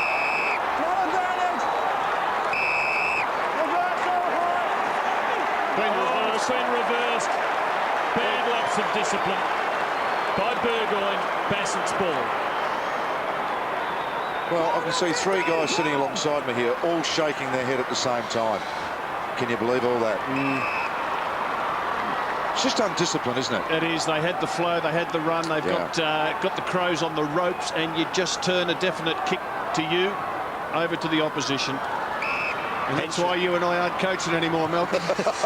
Squares it up to Hart, who gets it to Bassett. Now Hudson. Oh, gee, they're mucking around with it, Adelaide. Maybe they need to check those drink bottles, Rob. You might be right. Oh. They have got the Judas. Matner. Now McLeod. He goes to half forward, but even he misses the target. This is unbelievable. John Cock back to Matner, to Rashuto. Turfs it out wide to McLeod. He's run down, can't break the 3 tackles. Now John Cock has another crack. Advantage paid. Henschel goes for home, and he might have kicked it. He has squeezed it home. There's another red time goal for the Crows, and it gives them a 13-point buffer. Less than a minute on the clock. Warren Tredrea slipped into the forward 50. Adelaide kicked 2 in the last 2 minutes of the second term. Secondary ball up here. And Tredrea forward, Rutten his opponent. And I think Kane Corns a ruckman for a moment, but straight to Skipworth. Rashuto just lost it on the bounce. Cochrane. Chaplin gets rid of it this time. Ebert's back on his wrong side. Not a great kick. Adelaide with the numbers. Bock needs sure hands. Live. Dowie to Matner. Dangerous when he can break loose. And he's a pretty deadly kick. Henschel, who kicked that last goal, almost gave himself another crack at them.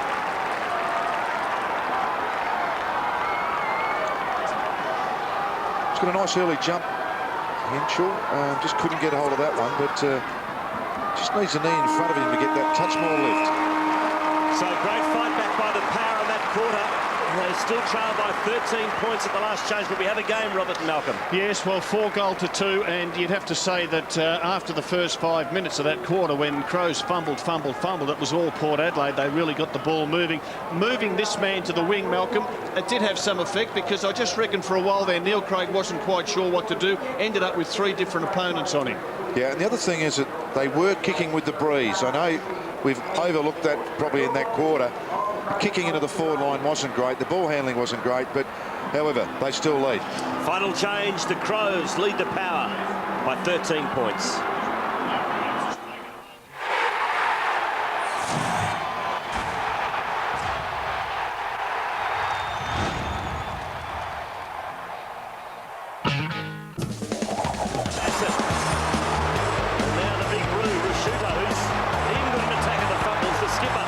See that too often. Hart, great tackle. Pearce to Corns. Pearce again.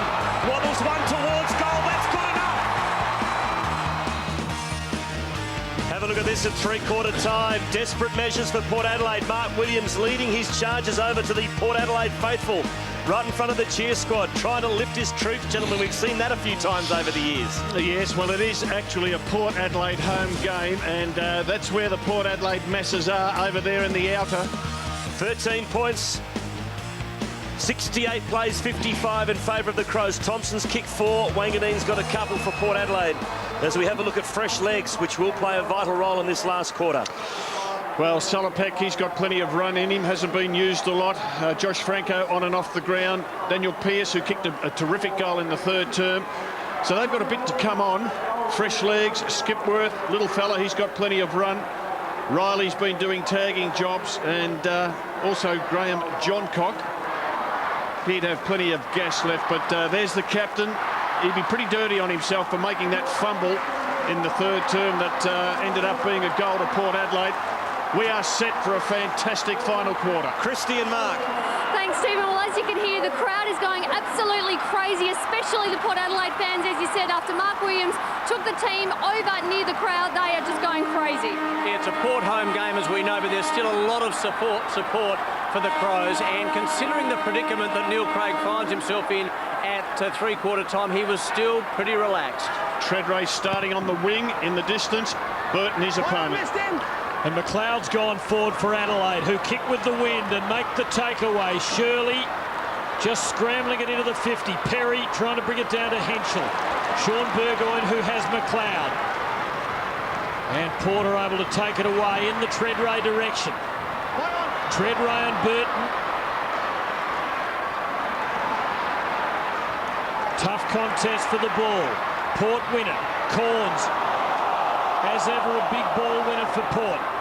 Extracted it. Cochrane to Jew. And Porter on the break now. Whoa. Needs to use that explosive kicking power. Franco. Wanganeen. He's clear. And he has done it. He's third on the margin of 7 points.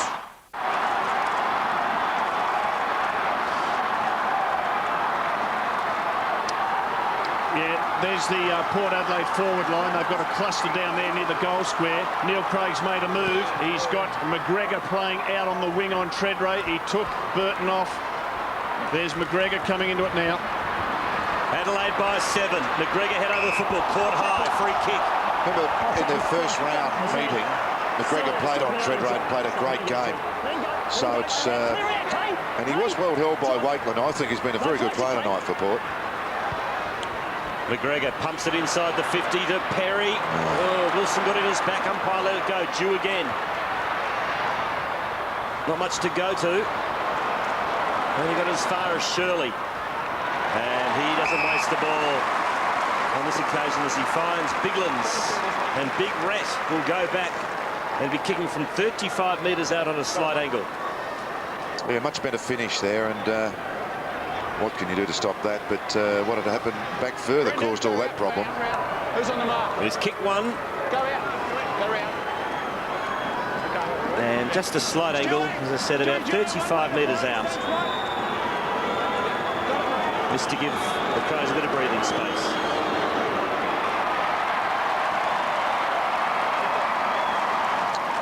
I'd love to show him that, Robert. See his hand move on the ball just as he's about to kick it.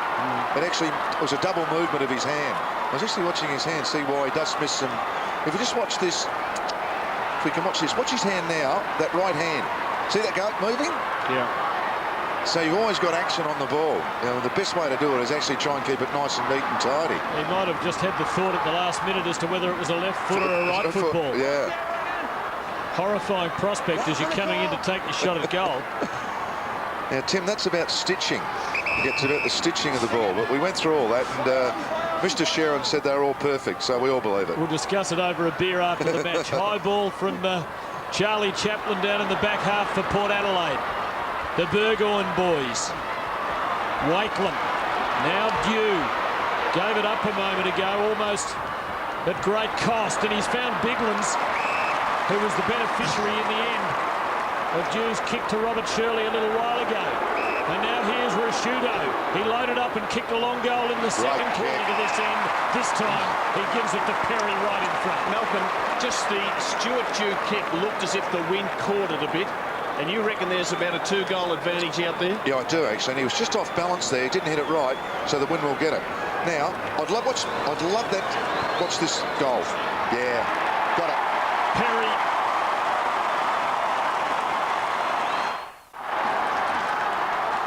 Well, as Malcolm said, the breeze is still pretty strong heading towards the southern end of the ground, so it is definitely in Adelaide's favour. Yeah, the flags never lie, Christy. It's great to have an outdoor stadium again, isn't it? When it's not raining. No. Goodwin won the ball to Biglands, who pumps it long. It's a thumping kick into the pocket. Henschel, can he keep it alive? No, he can't. Geez, it was a good roost by Biglands there, and what I liked about him, contested the centre bounce and then helped out in the clearance. That is the strength of this Crows team. The two ruckmen, once the ball hits the deck, they are effective players in Biglands and Hudson. Couldn't agree more, Robert. They really do have a second effort in them. Big moment in the game here. Another goal here and put Port 20 down, and that would be trouble. Rashuto around the corner. It's close. It's a Port Adelaide front. Yep. No, it's a free kick. Jude looks hurt. I think he's landed right on that coccyx. Stuart, you're right to take your kick, Lane. You're right. Let's have a look here. Oh, he has too. That's got to hurt. It's a Port Adelaide free kick, and they've set up a huddle out at centre half back. You can see that starting to break now. Hold it up here. The arms around. So a free kick up the ground. Port's ball at half back. Against Rashudo. Arms around is a free kick. Come round, Stuart. Cochrane's ball, and he has Michael Wilson loose for him. Port have really got to do a lot right kicking into this win. Brock been excellent. And it's well held up by Adelaide. Jude's coming off, Tim. Yes, he came down hard. Entries to the 55-1 this quarter for 1 goal apiece. Port need to maintain that efficiency rate. Can they do it here? Sean Burgoyne up from the back half, from a long way. He's done it.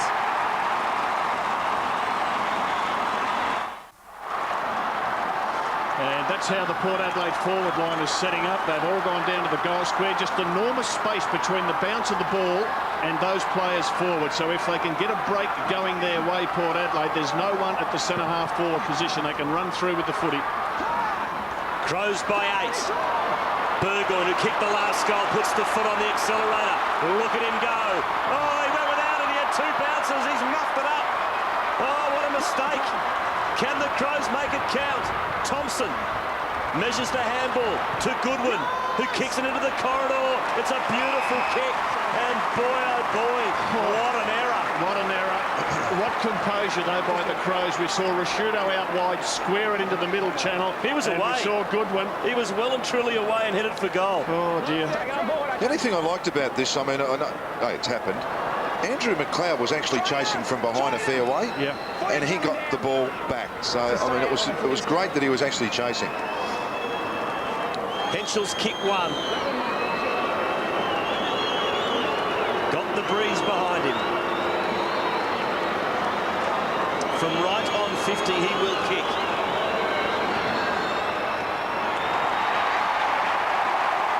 It is a ripping kick. Don't wrestle with your budget. Come to Bunnings Warehouse for the lowest prices every day. Storage tub with rope handles, just $10. British Paint Ceiling White, only $29.98. Ultralight Blower Vacuum Mulcher, just $85. Security Sensor Light Pack, only $29.98. Pistol Nozzle, a low $3.98. If you happen to find a cheaper price on a stocked item, we'll beat it by 10%. Bunnings Warehouse. Lowest prices are just the beginning.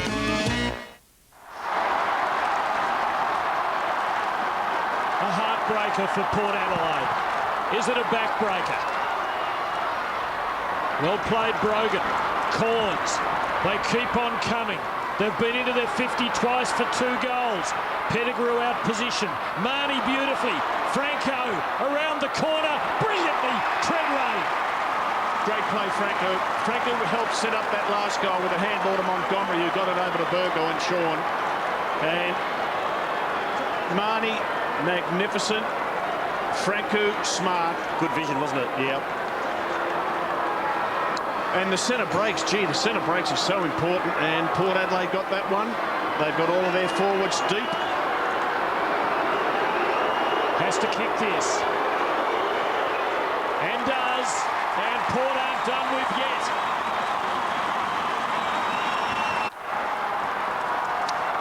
And there's the Adelaide forward line. They've got Rashudo up forward deep. Edwards alongside him. McLeod was there, and the coach has moved McLeod in for this centre bounce. Treadway's first for the night. Adelaide's lead cut to 8. Burgoyne just lost a handle on it, but desperate stuff. Magnificently done by Burgoyne. Sean over to Peter. Now to Wanganeen, to half forward, and Corns takes the mark. That was wonderfully done by Sean Burgoyne. Gee, Burgoyne's been fantastic off the wing, hasn't he? Running in and reading it.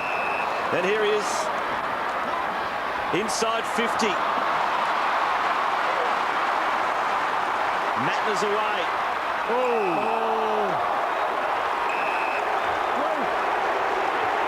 Sean Burgoyne put him there. And yet again, his outstanding efforts have been undone by something not so good. And Adelaide will punish him again. And again, Rashudo setting up a teammate inside the forward 50. Scott Thompson lining them up with the man on the mark, 25 metres out. Yes, it's one of great skills of Rashudo's kicking ability. Generally speaking, finds a target. As we watch this again, and that is just too high. That one might be looked at too, Rob. Yes, it would be looked at. I'll tell you what about Matner. I reckon he was prepared to get the hit. Yeah. To steady, to get the kick, if you know what I mean. Yeah, I do. He was prepared to get smashed in order to put it to the advantage of his team, rather than kick it a step or two earlier and be safe. So well done to Martin Matner. Scott Thompson's 4 goals on a night that's yielded only 23, a telling contribution. But he adds only a minor score this time, and Port are still very much alive. The defending champions aren't going down without a monumental fight. I reckon what we've seen tonight with the Crows is that they can be shaky at certain stages in a game.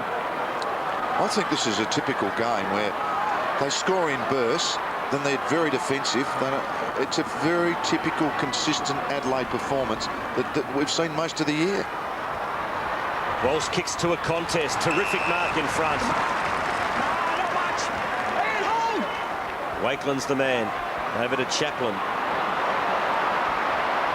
Now Peter Burgoyne. Little fancy sidestep. Oh, he's under the pump now. Just wobbles one to the wing. There's a poor finish. Rutten. Shirley. Doughty. Bock. Cool. To half forward, the kick's good. He finds Rashudo, who thought about loading up. He now takes it to the 50. He goes bang! Caught that!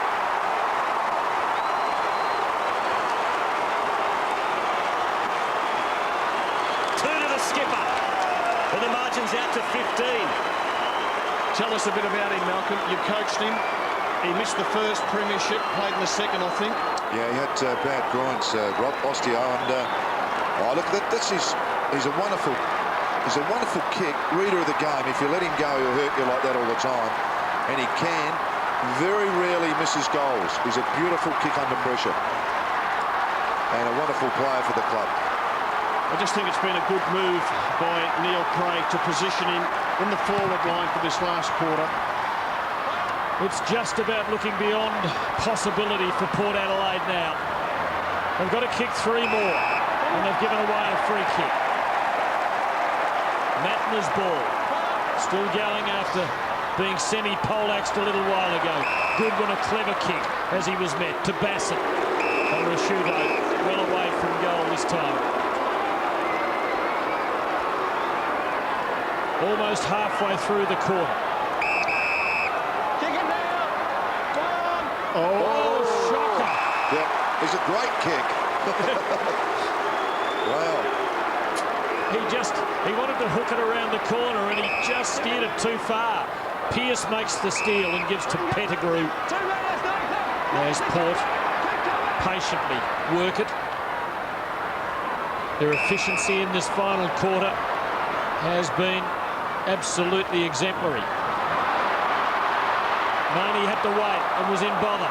Edwards, quiet night. Perry now sends a trainer scurrying for cover. Injury up there, Tim. Big injury, I think. Oh, wow. It's Hudson, I think. And this could well be a season-defining moment for the Adelaide Crows. He has been their main man in the ruck this year. 5 in the AFL in hit-outs, 7 in hardball gets. Looks like a hip. It looks like he's holding his hip. Could he? It looks like a right knee. I think, yeah.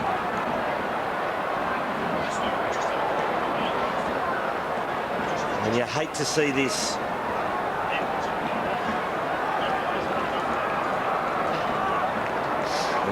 Definitely going for the right knee. Do you think it was when he landed? And it's just pushed it forward a bit. While we wait for Hudson to go off on the stretcher, a terrible sight. Let's have a look at the Primus whiteboard, Rob, the Adelaide forward line.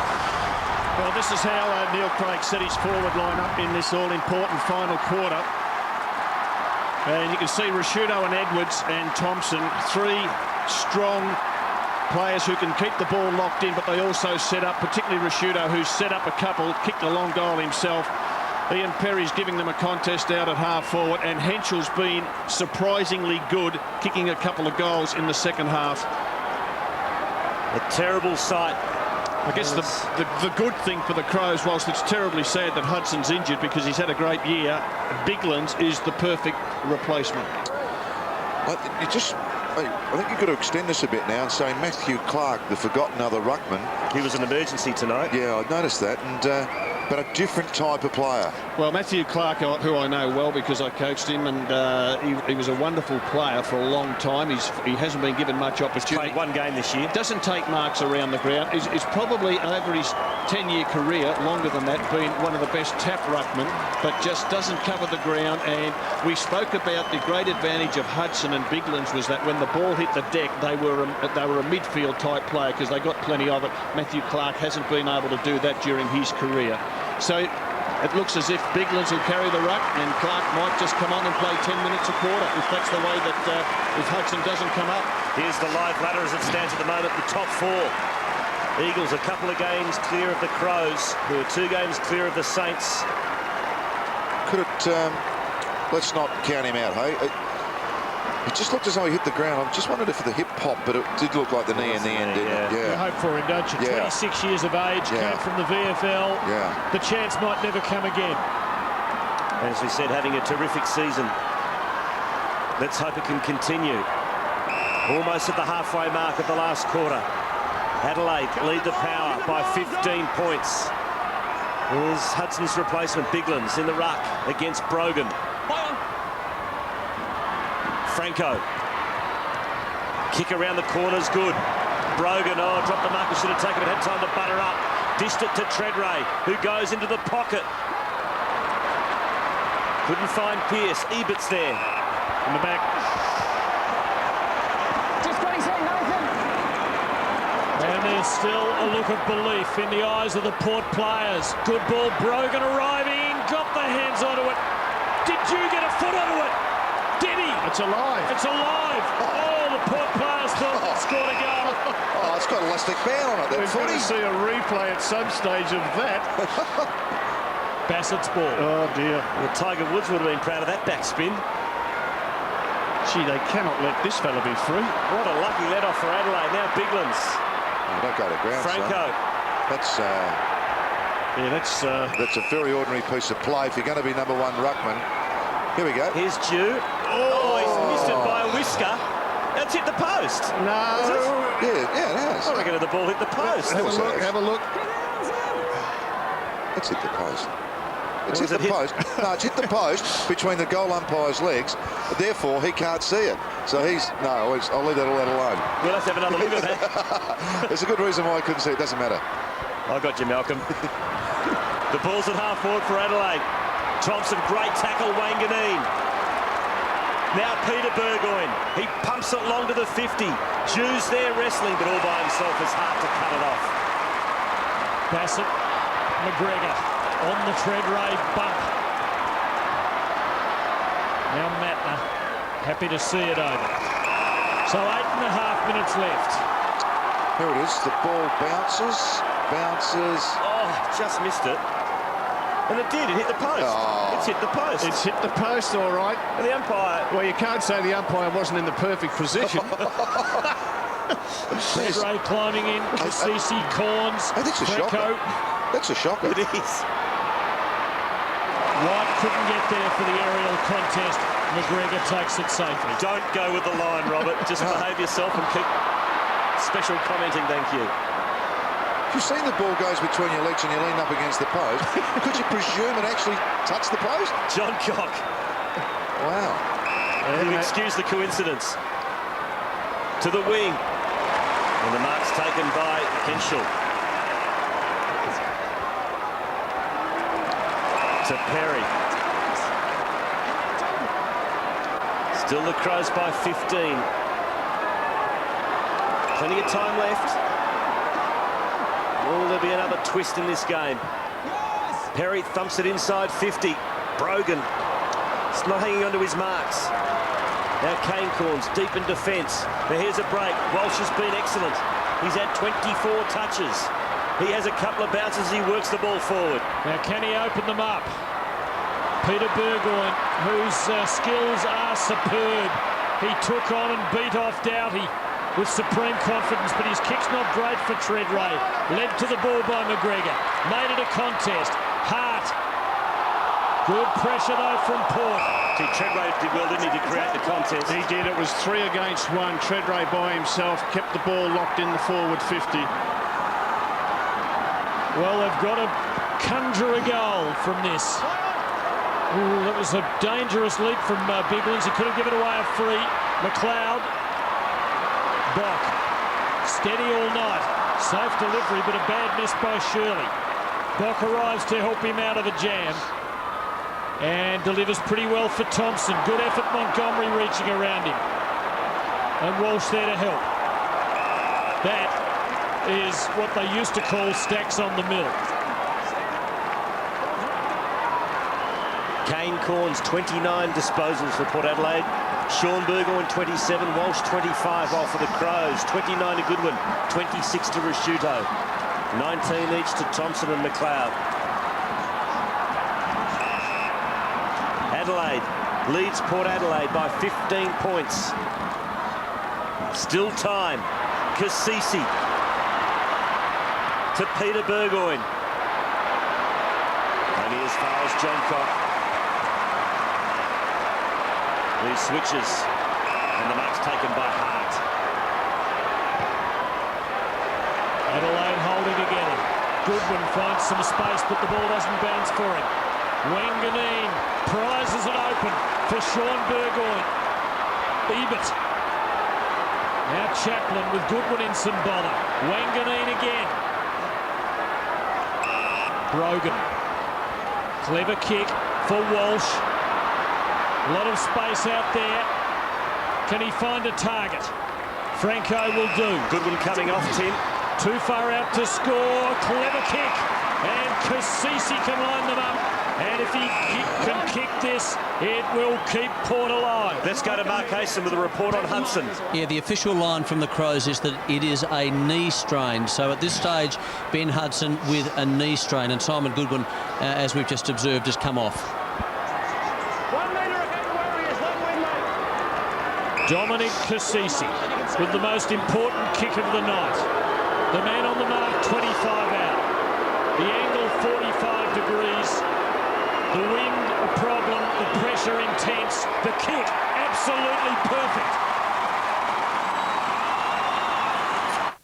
Hear ye, hear ye. Have you been to one of the biggest furniture showrooms in Victoria? The Big Shed is big. Over 2.5 acres of quality furniture to suit every budget. There's over 80 lounge suites, over 60 bedroom suites, over 70 entertainment units, over 40 dining settings and so much more. Giftware, antiques and second-hand furniture, all on one level, under one roof.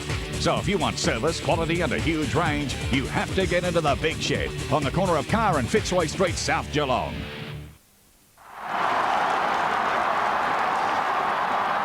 Goodwin looks okay. 9-point ball game. Still plenty of time left. Mattner on this wing on Sean Burgoyne. Burgoyne having had 8 disposals. And here he comes. Peter Burgoyne steams down the corridor. Kick slightly off the side of the boot. And it's a rush behind. 5 to go. 8 points the difference. Adelaide 88. Port Adelaide 80. He's been magnificent in this last quarter. Well, the two Burgoynes have been brilliant. Sean Burgoyne having had 8 disposals. Mattner's been put onto him. Try to close him down. Kicked a brilliant goal. John Cock to do the kicking in. Plays on. Goes the big bomb. In front is Lade and takes a big mark. Oh, he's got a short on at 50. He put too much air on the kick. Didn't allow Montgomery a clear go at it. McGregor stripped of the ball. John Cock caught high. Gee, and just the kick to Montgomery. Too much height on the ball, Malcolm. Yeah, it's one of those, isn't it? Just sat up, and John Cock read it beautifully. Came off the line very, very quickly, though. It was a great read. Bassett, he did play on. Now coming down the wing for him is Rutten. Lovely bounce. Gives him ample opportunity. Adelaide dangerous here. A goal will seal it. Henschel. Wanganeen. We're into the last 5 minutes. This has been a wonderful fight back from last year's premiers. They're showing the qualities that make them a special club. Michael Wilson, one of their stalwarts. They still need 2 goals to pluck this game. Brogan just couldn't pluck the mark. Hasn't had a good night. They've got to go to the Gabba next week. And then they host Fremantle, a game they should win. Adelaide got an extra number in defence. Ben Hart. Kane Corns, Montgomery. Young Pearce attacking it. Adelaide with the numbers. Bock, Matner. Now Port with numbers. Dew ever dangerous. Uses the right and delivers perfectly. Settle down, young fella. Brett Ebert, who has a very powerful left boot, will line them up. Every Crows player then, Tim, went to ground in that contest. That's why Port ended up with it. He's got to do it from 50 into the breeze.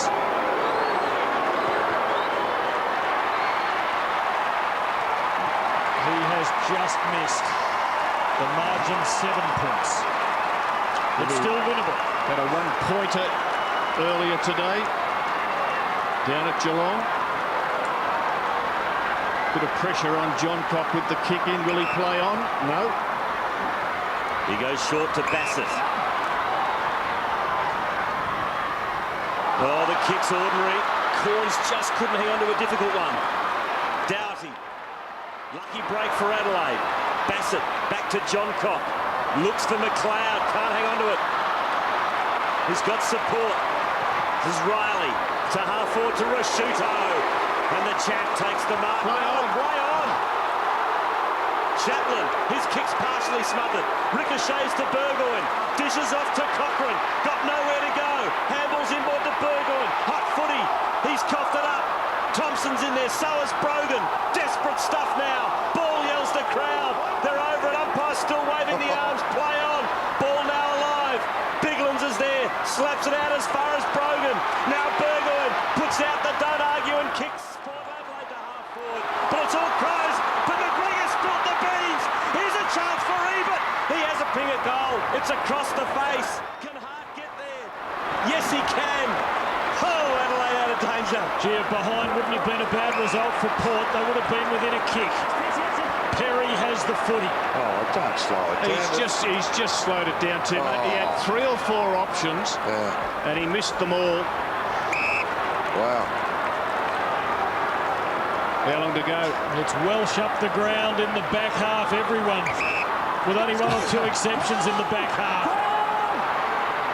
Adelaide soaking up seconds. McLeod. What they've got to do is have a couple of their forwards come down and push out wide to the half-forward flank. If they can't mark it, knock it out of bounds. But there's not much movement from the Crows.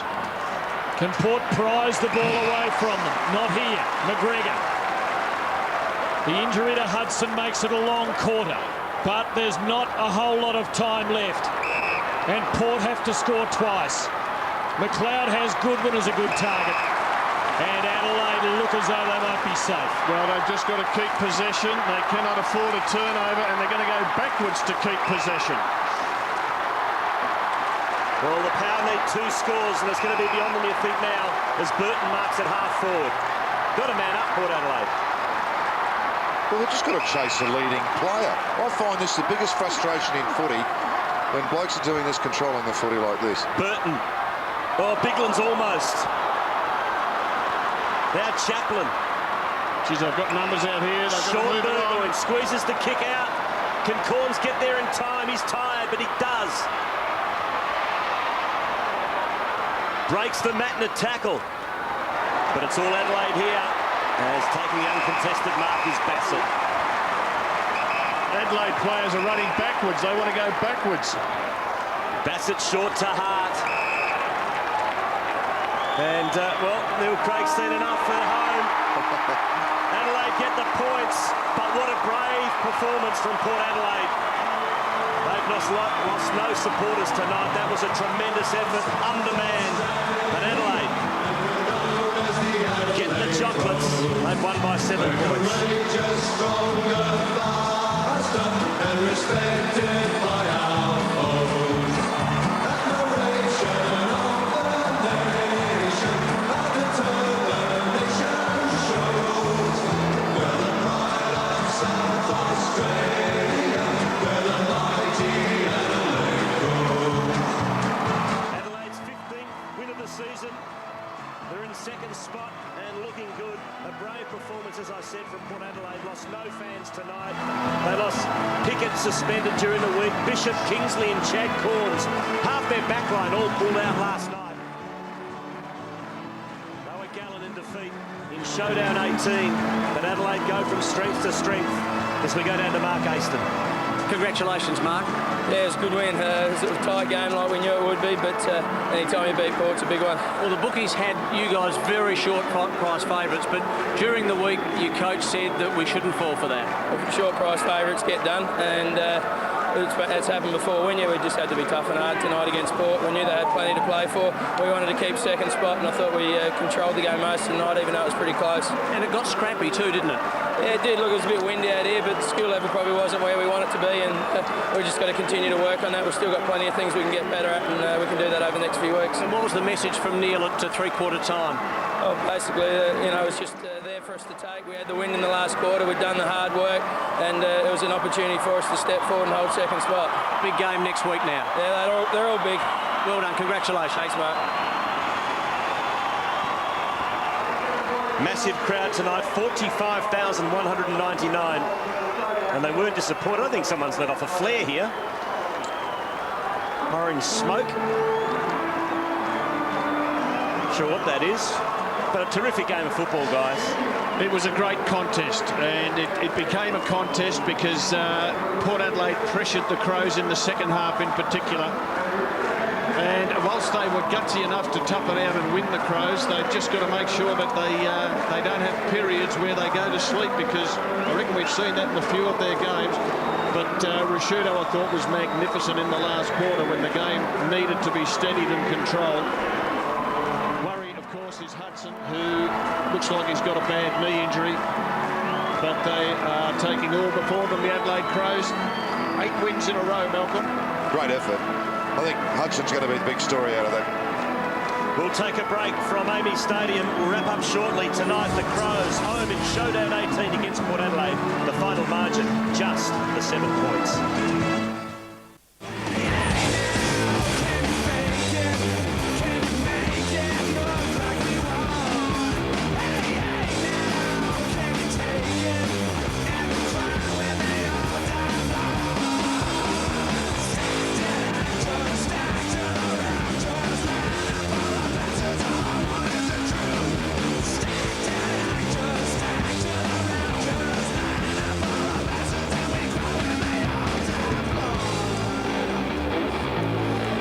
Showdown 18 here at Amy Stadium turned into a great game of football. Boy, the Adelaide Crows had to work hard, only getting home in the end by 7 points, 88 to 81. They looked the likely winners at half-time, but gee, they got a fright for Adelaide. 4 goals to Thompson, 2 each to Henschel, Perry and Rashuto, while the multiple goal scorers for Port Adelaide, 3 to Wanganeen and 2 to Kasisi. Let's have a look at the last quarter, Malcolm, and it was a real seesawing contest. We just thought maybe a couple of times Port Adelaide had a chance to at least draw level, but Adelaide just seemed to have the answers at the critical moment. Well, never headed, were they, really? And this is that goal, that wobbly goal from Wanganeen, and they really did come at them in that third quarter. 2 reasons. Probably up their tempo, became more direct. You see where they're shooting goals from there. And also the Crows' efficiency just dropped off. Henschel chipped in the second half with a couple of goals, was nice, but as I said, the Crows never headed, and Port manfully kept it coming. So credit to both sides, really. I mean, I thought it was a pretty good, tight game of footy. Pretty much like the Crows have been playing for most of the year. That defensive style, chase, tackle. Not many better players in the competition than this man. No, I thought his second half, in his last quarter when it was needed, I think Robert Walls made a comment that he really lifted, and being in that forward line. That's the beauty of Mark Ricciuto. Doesn't only have to play on ball, can go forward, and in fact can go back. A couple of big long bombs tonight from Mark Ricciuto. Simon Goodwin, who we believe won the Showdown medal tonight for the best player on the ground. He's having a wonderful season. Yeah, he just had quite a second quarter. The first, third and last quarters I thought were really good. He runs. He's the other one of that triumphant. Edwards was sat on tonight.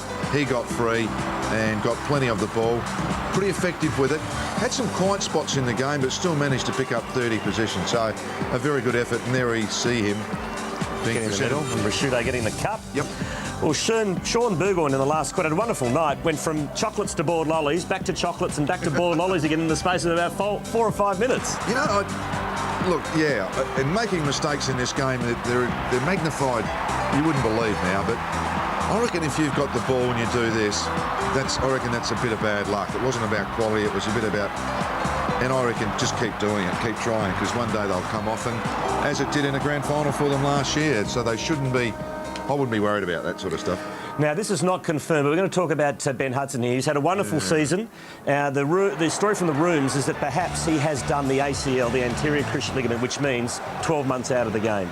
Yeah. That's not confirmed, but this seems to be the early diagnosis down there. It could be an ACL, which means obviously season over, but more importantly, could be out for 12 months, being a big fella.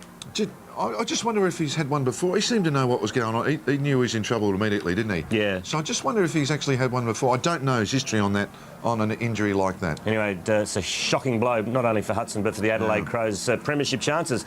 Now, Josh Franco had a pretty average night by his standards, and I think he might be sitting out at 1 or 2 after that little effort. That's, yeah, you'd rather nothing, hugely vicious about it, but nevertheless, what do they say these days? Intentional, reckless, might be worth at least 1. Yeah, but, I mean, if he gets him a centimetre over and splits his eye, I mean, you don't want to... No, didn't like that at all. Sorry, didn't like it. We're going to take another break from Amy Stadium tonight. It was the Adelaide Crows by 7 points over Port Adelaide. We'll be back to wrap up shortly from Amy Stadium. Showdown 18.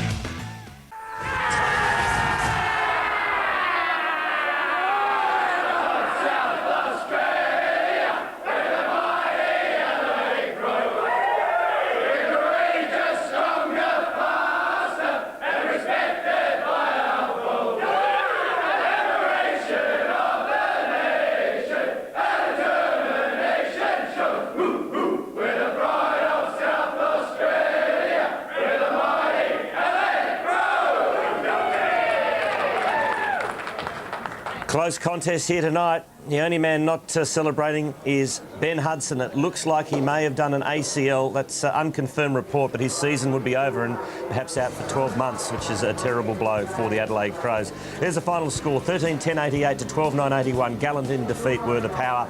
Thompson kicked 4 for the Adelaide Crows.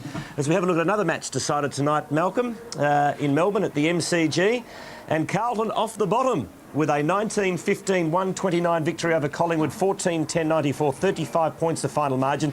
Betts kicked 3 for the Blues. Buckley kicked a few for the Magpies, but Hawthorn now on the bottom of the ladder thanks to that win by Carlton. And Buckley playing up forward more, and can kick a goal. Well, he can play, we know that. There's the Eagles on top by 2 games from Adelaide. All but have wrapped up second spot, but so mathematically Saints can still pinch the second spot. Yes. Over the page, Melbourne's still alive, Port Adelaide technically still alive, Western Bulldogs still alive, but now Hawthorn on the bottom, Carlton off the bottom. That's good news for them.